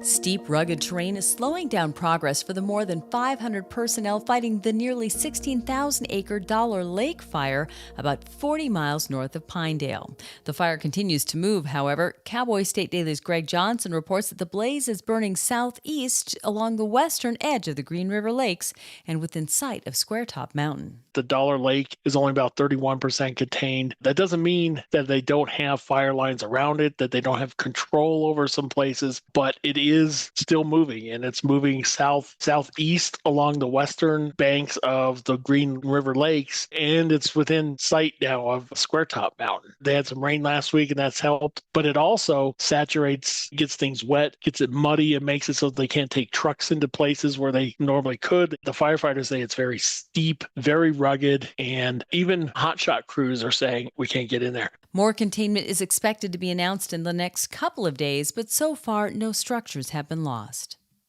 Energy supporters across Wyoming are holding their breath as they wait to see how the Trump administration's continued steps against offshore and onshore wind projects will impact the industry in the Cowboy State. Department of Health and Human Services Secretary Robert F. Kennedy Jr., during a Tuesday cabinet meeting, announced that an interdepartmental coalition of Trump administration leaders are now collaborating on an effort to examine risks associated with offshore wind. Cowboy State Daily's Jackson Walker reports that energy supporters throughout Wyoming are concerned that the Trump administration is preparing for a fight against future wind developments. Wyoming, being an energy dominant the way that it is, relies heavily on wind. About 20% of the state's power came from wind in 2023. So with this, some people are a little wary that there might be an impact here in the Cowboy State. While Trump's latest actions are aimed at offshore projects and haven't yet been directed toward onshore wind farms, Wyoming insiders believe that the state is absolutely in the administration's crosshairs. I'll be back with more news right after this. Wyoming families face big challenges and big opportunities. That's why Wyoming Family Alliance is hosting the 4th annual Wyoming Family Policy Summit on September 26th and 27th in Cheyenne. The summit opens Friday night with a gala featuring Congresswoman Harriet Hagman. On Saturday, state and national policy leaders will address pressing family issues such as parental rights, DEI in schools, and more. Reserve your seat today at wyomingfamily.org. That's wyomingfamily.org. U.S. Representative Harriet Hageman has assumed a leading role in asserting Congress's authority to fight crime in the nation's capital and fix mismanagement by the city's officials. However, in an interview with Cowboy State Daily's Sean Berry on Thursday, the Wyoming Republican said it's premature to determine whether or not she supports a colleague's bill to abolish D.C.'s municipal government and revert to the system of total federal governance that existed prior to 1973. I wanted to ask her several other questions, including whether she supports current legislation to abolish the council and mayor altogether and go back to the pre-1973 system where federally appointed commissioners ran everything. She would not commit to being for or against that bill. In Thursday's interview, Hageman said officials in Democrat-led high-crime cities like Chicago should welcome the general principle of D.C.'s police surge. And that's today's news. Get your free digital subscription to Wyoming's only statewide newspaper by clicking on the daily newsletter button at cowboystatedaily.com. I'm Wendy Corr for Cowboy State Daily. There I was, 16, divorced, remarried with a baby, another on the way, and I could barely read or write. It was time for me to change my life and the lives of my family. So I went back and I got my high school diploma. That was the catalyst I needed. Now I have a bachelor's, a master's, and I became a teacher. Mom, this is your very first yearbook. Your commitment to education motivates me, your coworkers, and your students. You showed me that if you come from nothing, you can still be anything. You told me I deserve to succeed. It's been 15 years, and I still live by that. You're the model for success for your kids, grandkids, and your students. When I look at all these success stories, I cannot help but think it all started by getting my high school diploma. When you graduate, they graduate. Visit finishyourdiploma.org to find free and supportive adult education centers near you.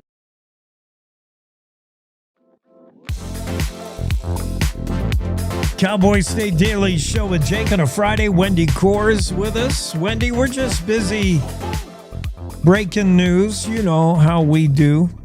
I know, like the new Luke Bell song, right? Yeah. I mean, how about that? That's pretty crazy there. Very cool to have Carol on and let us know that we're going to remember Luke with 28 songs, many of them previously unheard. And so, you know, I know that Like a Farmer podcast had Josh Allen dropping the news. And I find I find out he's a co-owner of that podcast. So that's why he accidentally let it slip. Yeah. So interesting. So not necessarily maybe an accident, maybe a strategic could be drop there. I don't know. But I mean, how fun is that? I love my daughter's in Laramie, my brother's in Laramie. And so I'm hoping that they'll be able to be at the game when Josh is there. That'd just be too cool. November 22nd. Don Day has promised that it'll be snowy or not. That's what we know. That's a good promise. We don't know. Yeah. Yeah, that's a pretty safe bet on both counts. But really, really fun stuff. I love what we're doing with Cowboy State Daily. It's really exciting to be able to be part of bringing this information that people care about. People care about Luke Bell. People care about Josh Allen. Mm-hmm. And so here we are being able to bring this information to them. It's pretty awesome. And people love food. And Piper was just on teaching us how to use corn in food. Corn. All right. So good. No, corn's very versatile and very yummy. She made corn ice cream cones. Like the ice cream was corn-based, the cone was corn-based, and then we enjoyed some corn chowder. Oh. No way. I'm starving. Okay, I got to get a hold of her on those. I got to get a hold of her on those recipes. That's all too fun. She's got the spread on her table right now. She needs someone to come over and help her eat it. That's for sure. I'm on it. Let's go. Sounds good. Pretty good. What's happening with, we mentioned Josh's podcast, this podcast radio thing. What about your podcast? Award winning, by the way. Josh has never won an award like you. Well, he's won bigger awards, but I have to tell you, the award that I won in April, it was for a podcast with Craig Johnson. Yeah. That's my podcast guest this week is Craig. Good. Yes, I caught a hold of him yesterday. He was in New Orleans. He was picking up a Lifetime Achievement Award. He's received like 3 Lifetime Achievement Awards this year. So he's wondering if the universe is trying to tell him something. So, yeah. Stay with us, Craig. Yeah, your life's not done yet. Yeah, no, he's hoping he's got like another 20 books in him. And I'm like, so do we, Craig. Yeah. So do we. But no, that's fantastic. Able to visit with him, and he talked about the conference that he's at. Talked about what his next book is. Speaking of dropping news, if you listen to the podcast, he gave us the name of his new book that'll be out in May. He just had Return to Sender, which I am reading. He gave me an advanced copy online. It's so good.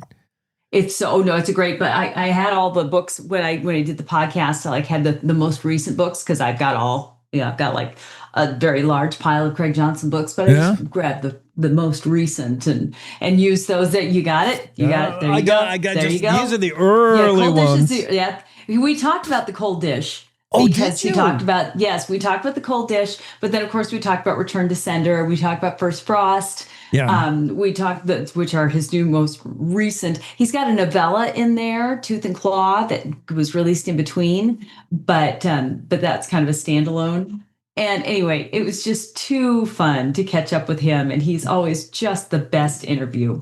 Yeah, so we had a great time. He's a great interview, which is, some writers are writers because they're introverted that way, and it's tough for them to, but not him. He talks, right? I mean, he's really good. And did you get into the Graham Greene at all? I thought that was so cool.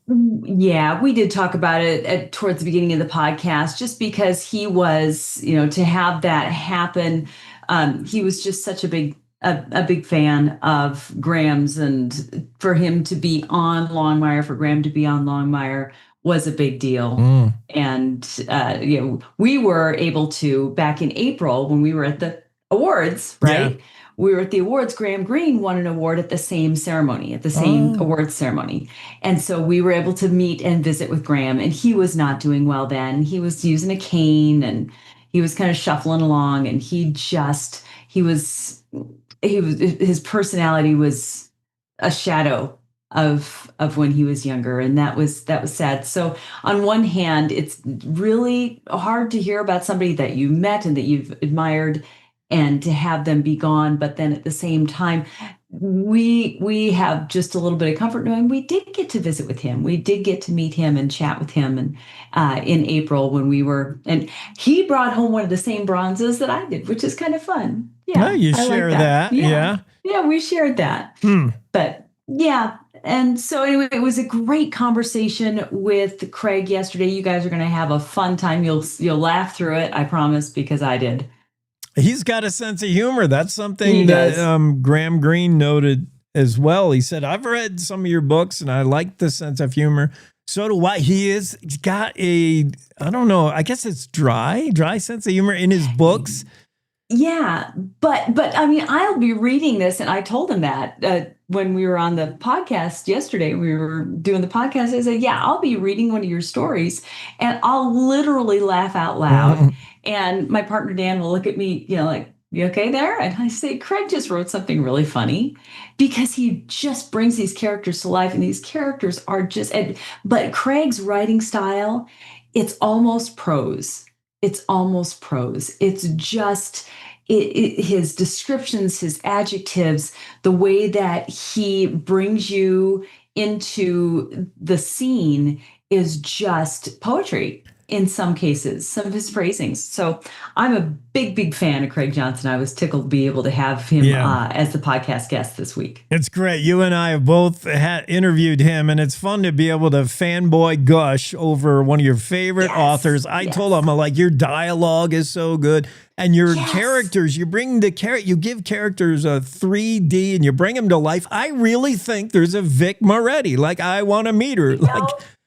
I don't know. She'd scare me. she would scare both of us. She would scare me to death. Yeah. She would. But Ruby, I want a Ruby in my life. I need a Ruby organizing my life. Totally. Because if I had a Ruby, it'd make all the difference in the world. But yeah, Ruby, and even though it's so funny because in the television show there was the Ferg, the Ferg was kind of a regular guy, but Ferg was only in a few books at the beginning of the series, and he doesn't even show up anymore. But it's just fun. It's fun to be able to revisit whenever his new books come out, to revisit these characters in this place that, Durant in Absaroka County. And it's really fun to be able to live there part-time. I put the TV show, I put the Netflix series before the books, and I just, for some reason, couldn't get into it. I watched like 2 of them, and it just didn't grab me. Then I started reading the books. I'm like, he's such a great writer that now I do want to go back and see how they cast it. Yeah, it's so different. I mean, Lou Diamond Phillips is a fantastic actor, but Henry Standing Bear in the books is, 6'8". He's a monster, and Lou is a small guy. He's still got the sage, wisdom and things like that, which is the Henry Standing Bear character. But so there's that. But then in the television series almost takes a darker turn, gets more angsty. Whereas there's just not a whole lot of angst in the books. Yeah. And if there's angst, it's just Walt not quite sure how he feels about Vic. Maybe that's something Hollywood felt they had to do. Although I do when I read and I read about Henry Standing Bear, I do picture Lou Diamond Phillips, and it seems right to me. I'm like, he's what comes to my mind. But that's good. Okay, that's good. Well, for me, the way, and I know we're running short on time here, but one of the things that we talked about was the fact that you've got Rob Taylor, who is the perfect Walt Longmire figure. Yeah. You want Rob Taylor as Sheriff Walt Longmire in your county running things. But if you listen to the audiobooks, George Guidall is the voice of the audiobooks, and George Guidall is the perfect voice of Walt Longmire. You got to listen to the audiobooks. It's a whole different experience. There's reading it, there's listening to it, and then there's watching it. And they are 3 completely different experiences. Yeah. That's interesting. That's my suggestion. I might do that. Meanwhile, let's all drop in on the podcast. It's the Roundup, and it's Craig Allen Johnson. Couldn't be any better. I like it. Gonna be great. Thanks, Wendy. Have a fantastic weekend. Thanks a lot, Jake. You too. Take care. Wendy Core of the Cowboy State Daily Show talking about the Roundup, the podcast dropping today for the weekend. Check it out. It's Craig Johnson. And Wendy's just going for 2 in a row when it comes to award. Last time she had Craig on, she wins an award. So, of course, you're going to bring him on again, win another award, and another, and another. I'm working on having Josh Allen on. Maybe I could try that. We'll see. We got to take a quick break. I'll come back because we do have more guests coming up this hour. Be right back.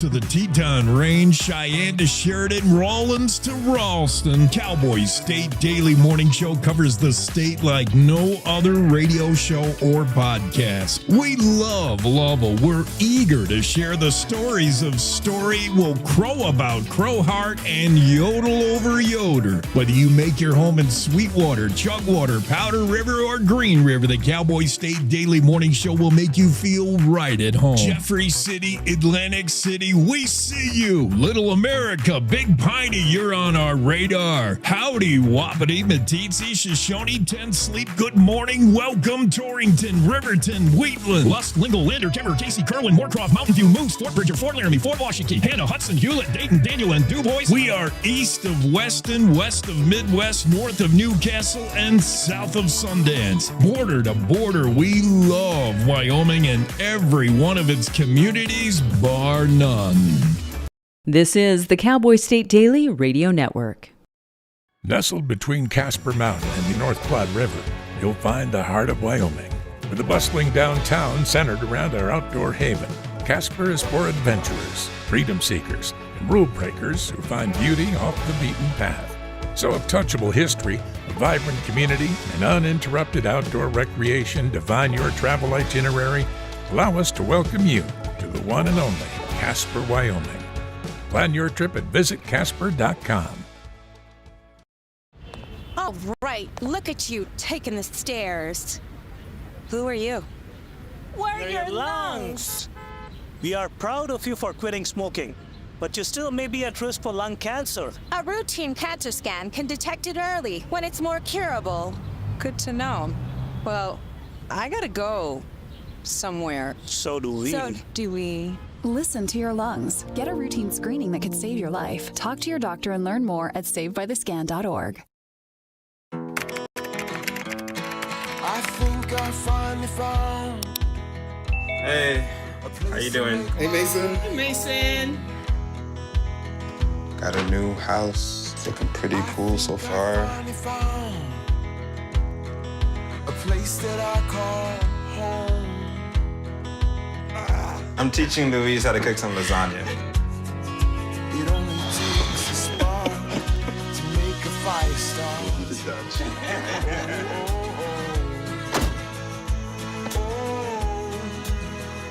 Thank you. Study, please.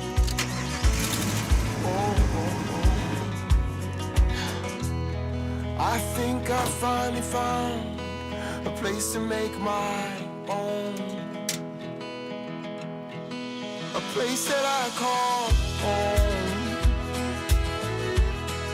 This place that I call home.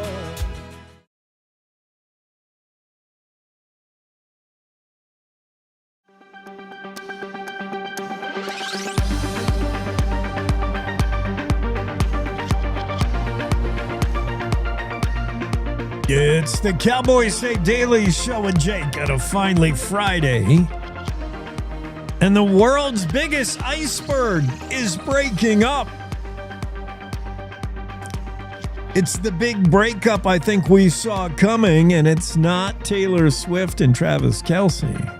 It's iceberg A23A. I don't know why it needs two A's in the title, but CNN is reporting the world's largest iceberg is rapidly breaking up into several other less large ice chunks. Scientists from British Antarctica's survey have been watching it. Is this the beginning of when all the glaciers melt and the oceans rise and Florida disappears? Could be. That's what happens in the movies.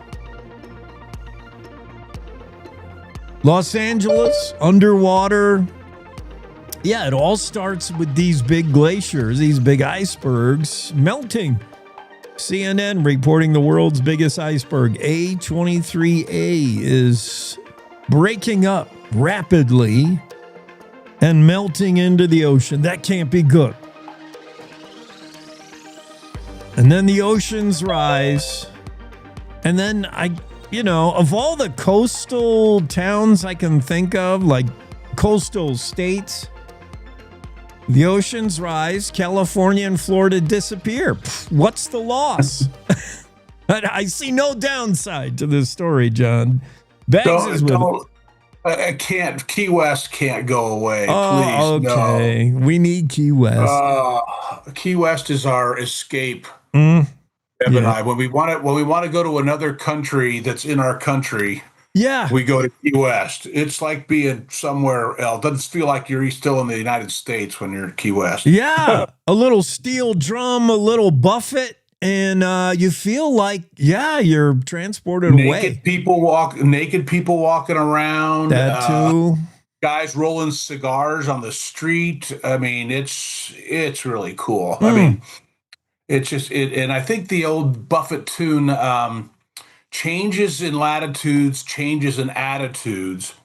When you're driving that highway down from Miami, because the speed limit is like 40 miles an hour. By the time you get to Key West, because it takes you about 4 hours to get there, you're going island hopping. Yeah. And I know right what Jimmy Buffett was talking about when he said changes in latitudes. By the time you get to Key West, man, you are ready to get laid back. Yeah, So, you could probably feel yourself just detox, de-stress. oh yeah, you bet. Yeah, they yeah. got that 7-mile bridge, so you're going over the ocean for 7 miles. Well, from one small, the key is an island. That's why when I was a kid, I said, why is it a key? That's what they call them down there. And anyway, they just you go from island to island to island on that bridge, and eventually you get to the farthest southwest point of the United States, and you're only 90 miles from Havana, Cuba. Yeah. I love, down there, but then the Bahamas, wife and I have gone to Cat Island, right next to Turks and Caicos, all those islands, so cool. But Key West is, still, there it is on the map. Boom. So we're pointing it out here. Yeah, still the you U.S. get lost. But so that's what I'm saying. You can't, I don't need the ocean to rise above that. That would be tragic. You're right. Okay, stupid oceans, don't rise. Stop melting into the ocean, you icebergs. Yeah. What's going on tomorrow? You going to kick off the weekend with another big show? Yeah. I was, I do want to talk about it. I didn't have it on my list, but now after that story came out about the retiring of Josh Allen's jersey, man, I'm such a huge fan. It's almost ridiculous. But a 64-year-old man having, stars in his eyes over a football player, but he just impresses me more and more. And I just think it's cool. He's the first one. I got to see him play a few times in Laramie. He's the NFL MVP, and now they're retiring his jersey. I want to be there for that. Yeah, I don't know if NFL GMs recognize that. Certainly, they don't look Laramie's way when they're looking to draft, but this is a guy who led the Cowboys to 2 straight bowl games, won 8 wins in both those years. Doing that in Laramie, in the snow and cold, and doing it with no offensive line, no wide receiver. No. I mean, he had guys around him, but I mean, it was Josh put on the cape like he does. Well, he was running for his life, and we all know it. I mean, it was. None of us are surprised what he's doing in the NFL because it's exactly what he did in college, and so I'm just so happy for the guy. He seems so genuine too. I've seen stuff on YouTube where he's right in the middle of warming up for a football game. He's playing catch with some kid in the stands and saying hello to people. And I mean, what kind of celebrity status is that? Dude, I mean, he's signing autographs for the military. He and Haley Steinfeld, who is an A-lister, seems so grounded. And his interviews when he's holding up some MVP or Hall of Fame thing, he just says, "Do good, be good, go Bills." I mean, boom, Josh Allen. Well, I guess he's got to understand that we claim him forever, even though we had him for just a few years. He's one of ours. He fits Wyoming, his attitude. Yeah. Celebrities from Wyoming, like I said, I worked with Kurt Gowdy, for God's sakes, and he did not carry 1 ounce of attitude of celebrity at all. And I just think that that's kind of the way it is here. You can be famous, but you can't be egomaniacal and be from Wyoming. That's my thought anyway. I'm going with that. No, good point. About the show. Listen, I kind of got serious here. September is Suicide Prevention Month. And so we do have some connections with some of that through the military and through some family relationships where that kind of thing has happened. So it kind of was nudging me to do something on it. I thought it was a good time to help raise awareness and to promote some resources on my show. So I'm going to do that in the 6 o'clock hour. I do have a very unique and interesting guest. Jackie set me up with him. Jackie Dorothy. He's the former Ed McCausland. Is that how? I hope I'm pronouncing it correctly. Ed is the former Fremont County coroner. and obviously he has some unique perspectives, and he created a fund. If you can imagine, through the suicide and the family having to deal with that, and then imagine the cleanup of something like that in someone's home.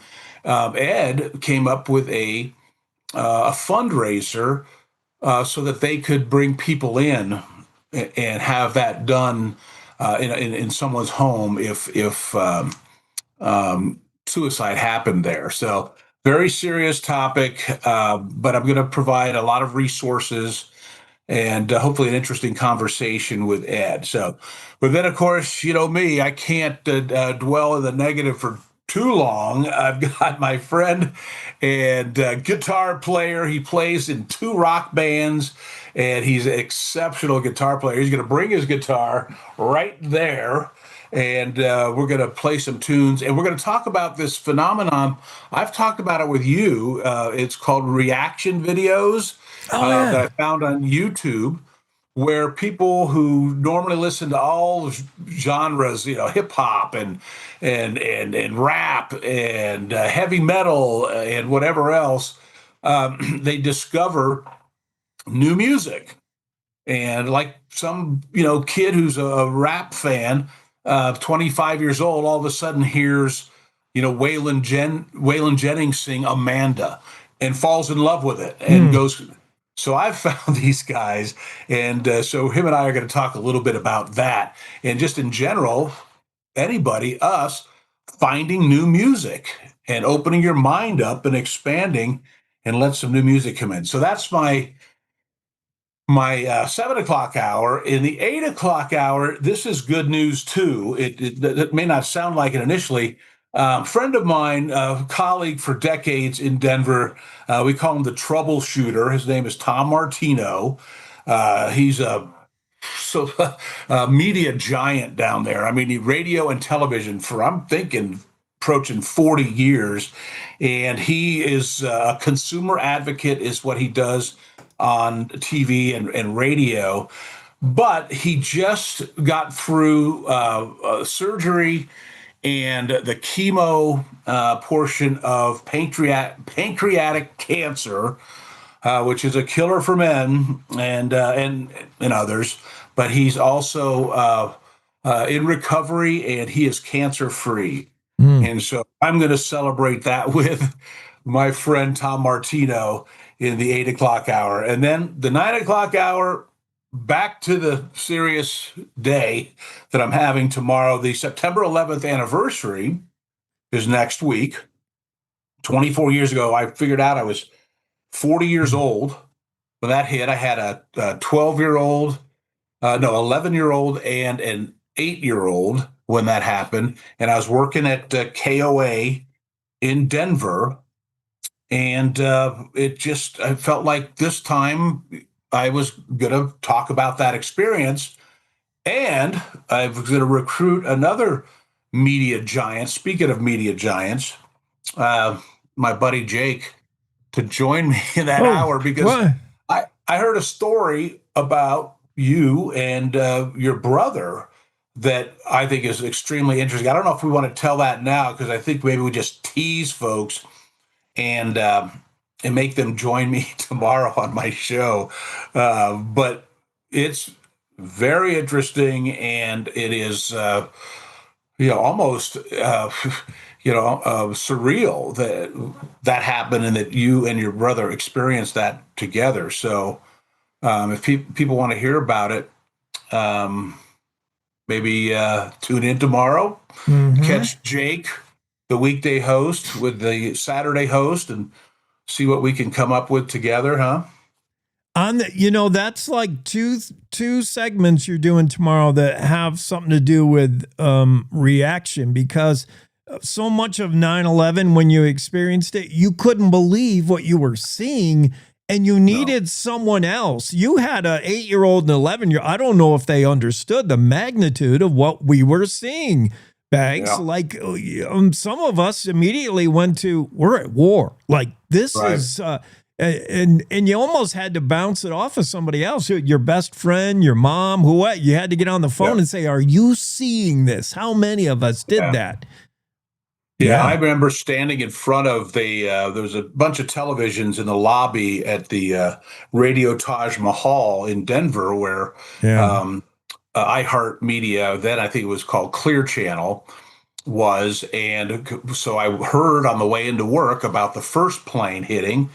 And then, so we're all standing there watching the TV, probably 10 or 12 of us in the lobby when the second one hit. And that was reality. And immediately I turned to people around me and said, we're at war. Yeah. And from there, it was, again, just surreal that it happened. I remember Tom Clancy, who I'm a big fan of his writes a lot about military and stories. Yeah. Right after that happened, somebody asked him about it. And he said, if I'd have wrote a book about this and what happened, what really happened on 9/11, people wouldn't have believed it. It would have been too far-fetched to even publish it. And it was real life. And Tom Clancy thought it was too far-fetched to even write a story about it.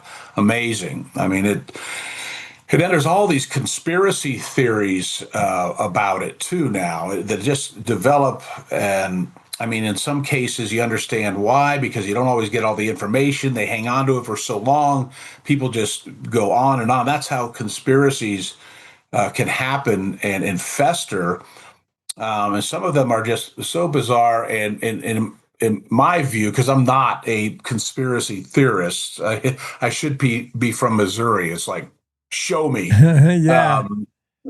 Prove it, and beyond a reasonable doubt even. But I do know that there's some significant folks out there with conspiracy theories. So, maybe we should talk about that a little bit too. The event itself, was shocking, the conspiracy theories around it. And then, the one other thing is you can never take people back, especially people who didn't know. It happened so long ago now, Bags, that there's people who obviously never didn't experience this yet in their life. And it's hard to explain what we felt collectively as a nation in the days and weeks and months after. Alan Jackson captured it really well in his song, Where Were You, When the World Stopped Turning? And he talked about how you just couldn't watch a violent movie after that. I could not watch for a very long time news reports. And that's why I'm doing this show tomorrow about that, because I went decades where I didn't want to see images of it on television. Yeah. I didn't want to watch the documentaries on it. I certainly didn't want to watch the movies, because they did make movies about it too. I just wouldn't do it because it was too real, and it was so tragic. But you hit on a good point.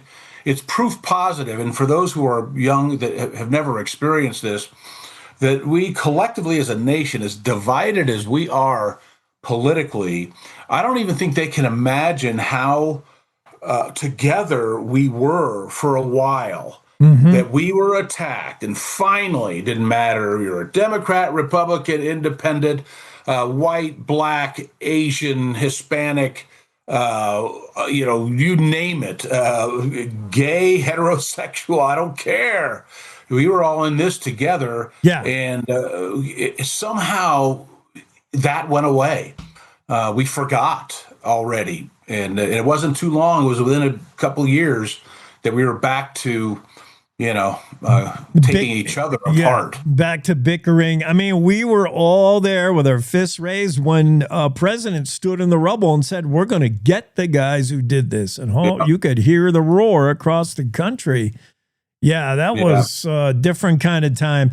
And on another note, those reaction videos, I love watching some. I saw one the other day, this young hip hop rapper for the first time listened to Boston More Than a Feeling. And from the opening notes of the 12-string guitar, and then Brad Delp starts singing, and he's like, his jaw just dropped. Yeah. He's like, no, this can't be real. I'm like, dude, Boston, like that album was Oh yeah, I mean both of those albums were untouchable. But I was going to say that the what I've heard consistently from these young people that are finding the music that maybe you and I grew up with is saying they don't make good music like this anymore. Yeah. This was really good, and the lyrics in some cases, man, we had our bubblegum BS stuff too. But a lot of it we took for granted. And in fact, Boston, make a good point. They were so big that I stopped liking them for a long time. Like bands like Boston and Journey and REO Speedwagon and the 70s. Halo, your buddy Baggs is 64 years old. But so I went on because I was always trying to find new music. Well, now that I've left them behind for so long, I'm rediscovering them along with these 25-year-olds who don't know the song more than a feeling. Yeah. Yeah, and this stuff they did in the studio, they could reproduce live. It was prior to auto-tune. I mean, this was real, man. This is good stuff. I've heard them comment, too, and say, they didn't even invent auto-tune. Right. They're hearing these great voices, like they're hearing Steve Perry, Journey's lead singer. They're hearing his voice and going, that's not auto-tuned? Right. Like, no, that's real. His voice. That's what Freddie Mercury really sounded like. That's what Elton John sounded like live in concert. So they're pretty impressed. But I enjoy that, and it's helped remind me to appreciate some of the music I grew up with. Yeah, those reaction videos, you get to relive this music through somebody else's eyes and ears as they are astounded hearing it for the first time. I love that. If one of your listeners wants to discover that, go just Google reaction videos, and they'll have reactions to movies and other things. But that they also have the reaction to music. So it's fun. I like it. Bags, I'm excited for the show tomorrow. Should be a good one. I can't wait to talk to you. Are you going to wear a King's Ropes hat in honor of being on with your buddy Bags in Sheridan, Wyoming? Probably. Good. I guess this is an old Denver radio station. 106.7. The Bull, yeah. All right, man. I appreciate you coming on with me tomorrow and putting me on your show to tease it. You bet. Thanks, man. Have a good show tomorrow. Break a leg, and I'll see you there. You betcha. Thanks, bud. Yeah, Cowboy State Daily show with Bags tomorrow. And you're going to enjoy that. He's got a great lineup for you. We're going to take a quick break. We'll get Jess O'Neal in here right after this word. Wyoming is the Cowboy State. From corner to corner, there are so many stories to be told, and more cowboys and cowgirls are turning to the Cowboy State Daily news team to keep them in touch with what's happening both locally and in other parts of Wyoming.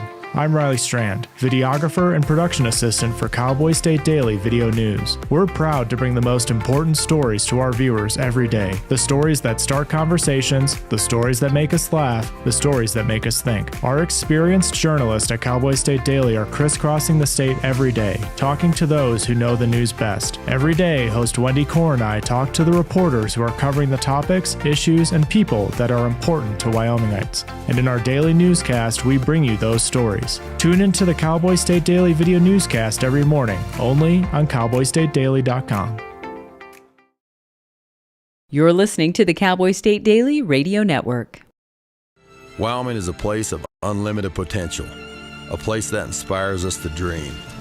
Since 2014, Wyo Lotto has given back over $180 million to our great state through transfers, winnings, commissions, and more. Dollars that have gone directly into your cities, towns, and counties. Dollars that have changed lives and set dreams in motion. Thank you, Wyoming, for a legendary 10 years. We can't wait to dream up what's next.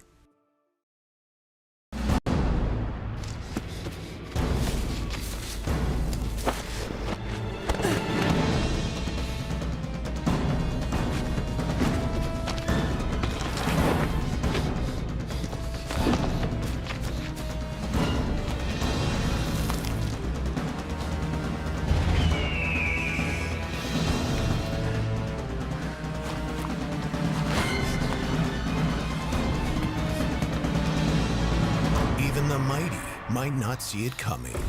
It's prediabetes, and it captures 1 in 3 adults. You may not even know you have it, but you can escape. Take the 1-minute prediabetes risk test to know where you stand. With early diagnosis, you can change the outcome and prevent or delay type 2 diabetes. Be your own hero on smartphones everywhere at doihaveprediabetes.org. I wanted to talk with you and your mom today, Lily, because of some of the changes your friends and teachers have seen in you lately. And along with the incident the other day, you were with Derek when he was caught selling marijuana. Yeah, he was selling it. Honey, we know. But we care about you and want to know what's going on. That's right.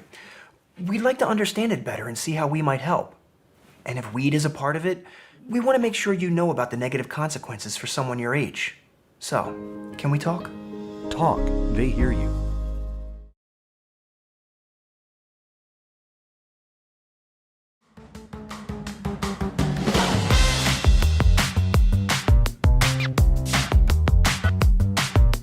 Cowboy State Daily show with Jake, and she rides wild horses. She is Jess O'Neal. Jess, does this intro, you would be perfect for this because you're a musician. Does this intro remind you of the riff in the Nancy Sinatra song? Boots made for walking? Yeah. It really does. Dun, dun, dun, dun, dun, that The that walking bass line that got, yeah. Yes. Every time I play this, I think it's that song. I mean, that's a good song. That's a good way to intro. I'm here for it. And I brought my boots, so. Yeah, and the song suits you. If we could ever find a song that can live up to Jess O'Neal, that might be it. You're one of the singing Saddle Sisters. You've done it all in a short amount of time, and unfortunately, or maybe fortunately, you've had to walk through some fires. We're going to talk about that. We're looking at and talking to the author of the international bestseller, She Rides Wild Horses, and I got to get my copy. I'm going to click on Amazon here as soon as we're done. Take us before the high school tragedy, because we're going to talk about not one, but two that help shape who you are. I love the family. You know, I'm a big fan of the family, the Garnicks. I know I was just at Creed's place in DuBois the other day, DJing a wedding. Oh, that's what he said. I think he told me that. Isn't it beautiful? Gorgeous. Oh, my goodness. Yeah, everybody knows the Garnicks. If you've been in Jackson Hole for a second, you probably know of the Jackson Hole Playhouse. You've probably seen a play there, a musical or something. And just from your family alone, Vicky, the matriarch, can cast whatever it is, just using her own kids. You're all one's more talented than the next. Jess, the most so, though, of course. I mean, I don't want to say much, but I rank up there with the best of the 8. Yeah. I'm equally ranked, I guess. Okay. I'm going to put you higher, but yeah, we'll go with that. So what was that like growing up I mean, you growing up ranchy, no doubt, your dad, and then growing up so talented in so many ways. What is that like? Well, honestly, I look back on my life and like what a blessing and honor it was to have that juxtaposition of like ranch life. And then you have this performance theatrical life. Those are two very, very, very hardworking jobs. Do you know what I'm saying? And so I am really grateful for that way of learning. You know, like honestly, we would work all day at the ranch, come into town, do the show. Like I am so grateful that my parents taught me that kind of grit and like work ethic at the beginning. You know, and we always it was fun work, you know, like it may not sound fun to other people, but like what's not fun about, you know, saddling horses and riding all over the mountains and going in, putting on a costume and doing a show. And so work was always fun. And I learned that young, and I'm so grateful, you know, because it gave me the parameters which to, you know, have a lot of success and kind of put your nose to the grindstone and get her done. And it gave you great grounding and Wyoming grit, which you were going to need. Oh, man. You wouldn't wish this on anybody as a teenager. Tell me about the accident now when you were in high school.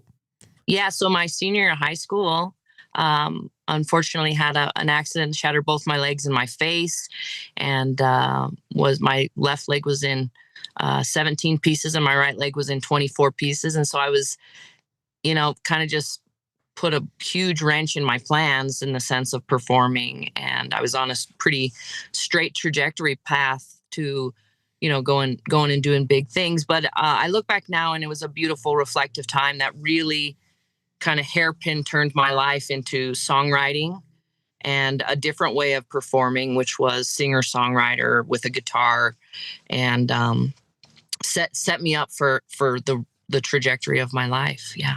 And the rebound there, yeah, you were like, and you are, do you still play piano? Like, you should be some internationally renowned pianist, if not for this shift where you picked up the sixth string and learned how to write. But yeah, what are you better at, piano or guitar?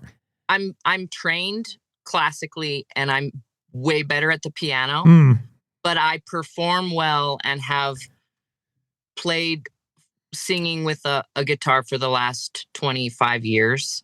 And so I would say, like, just off the cuff, it would probably just, like, I can play anything on the guitar, but I am not technical and I'm not learned or anything like that in the guitar. I just kind of picked it up to play for myself and play the songs. But I could probably pick up any piece of classical piano music and play it. So I'm definitely better at the piano. Yeah. But I make it practice still, like every day I play the piano. I need to have one full piece, one classical piece memorized. And so it was interesting. Well, I'm going to fast forward, but I got diagnosed with breast cancer in 2021, late stage breast cancer. And as I was going through chemo, the neurological effects are so intense that nobody really understands or comprehends until you're doing it. I couldn't read sheet music. I couldn't read the top line and the bottom line together because my brain was kind of scattered. So I made it a practice every day to play the piano for 30 minutes to try to get that, that was synapses back. Yeah. So when most seniors are looking forward to, senior high school things, prom, graduation, you're going through surgery, and dad finally finds a rehabilitation that maybe they didn't think of in the hospital. That was putting you on a horse back at the ranch, and that helped turn you around, and that saved my life. Yeah, and saved my legs. That moment of when my dad just decided, he was like, "Well, I think it's time for you to ride," and I kind of scoffed, like being a teenager, like, "Oh, yeah, right, Dad, good idea." Yeah. Because I had all these halos on my legs and it was really difficult, but he was right, and I'm so grateful he did that, because the moment he put me on my horse, I had been laying down for so long in a hospital bed that I forgot what it felt to be tall. And it was like that rush of blood through my whole body. And I just was like, oh yeah, I remember what it feels like to be tall.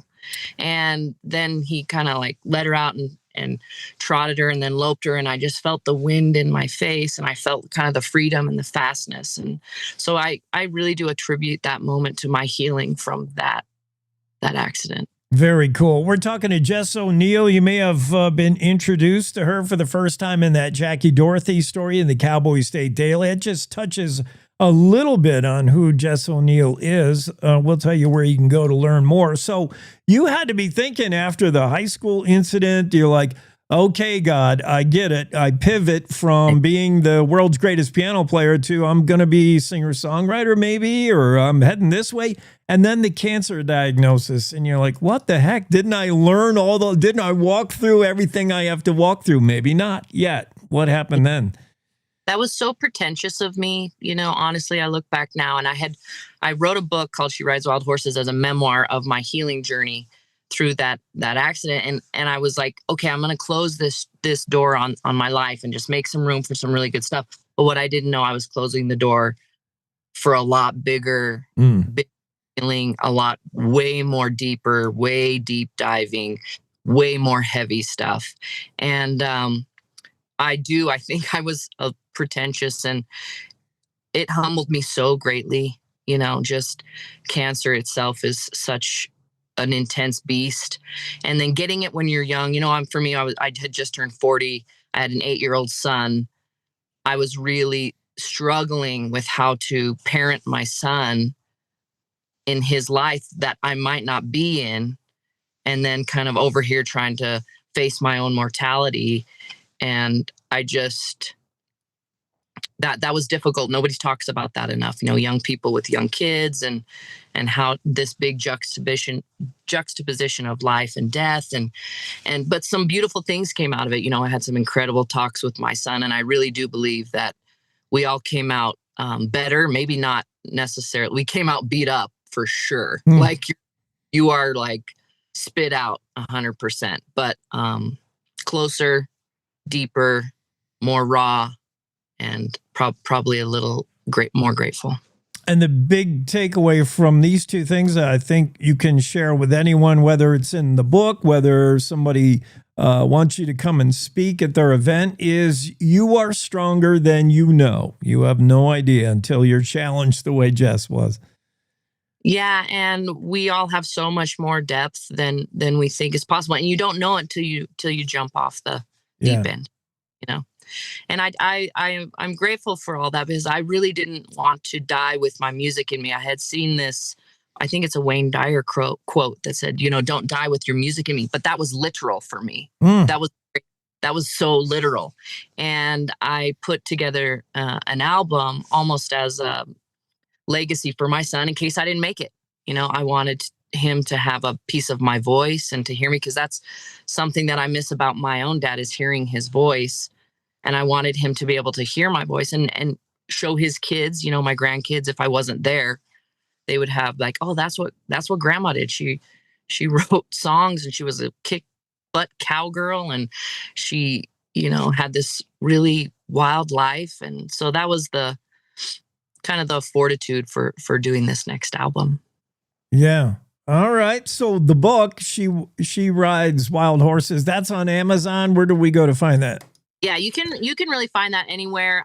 So I think Amazon, Kindle, it was at like Walmart.com and Barnes & Noble and all those things. And I always tell people, the best place is go to your local bookstore and say, hey, if they don't already have it, could I get a copy of She Rides Wild Horses? That supports your local book place, which is always the best. That's where I like it. But of course, easy, Amazon, Kindle.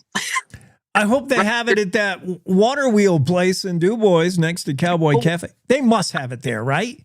Just went there and they didn't have it. I was like, okay, I got to bring some books. Bring them over there. They got to have that. They were out, so I got to bring some back in. Bring some back in. All right. That's a good deal. Oh, find out more online.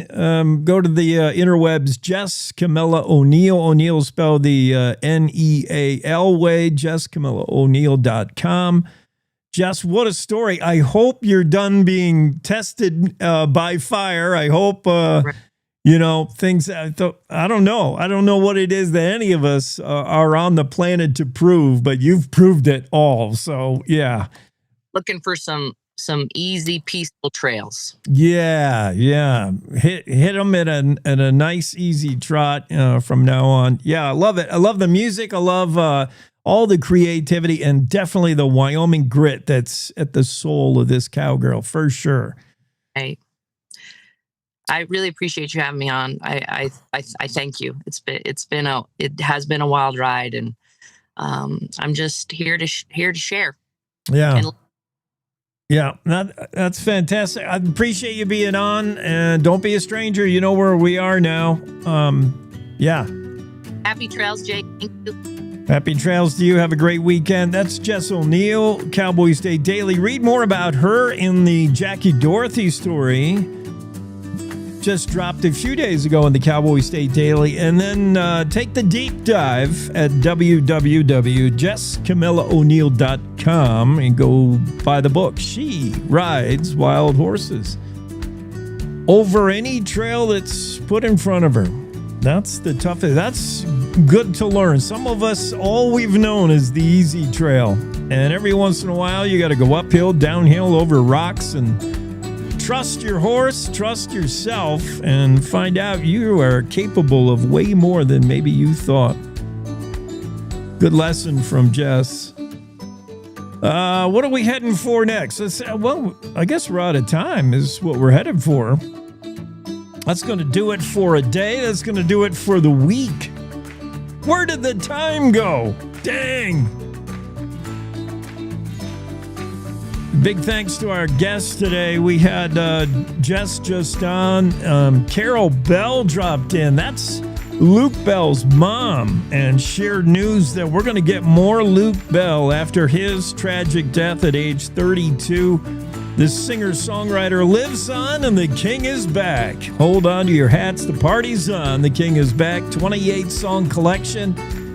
Going to be released November 7th. The single, The King is Back, dropped today. Debuted on our show. It was so cool to hear that, along with Carol. Nathan Winters was on today, Wyoming Family Alliance CEO. That was fun. It's just been a great Friday. Don't forget bags tomorrow, and we'll see you first thing Monday. Have a great weekend. Good morning. This is the Cowboy State Daily Morning Show with Jake.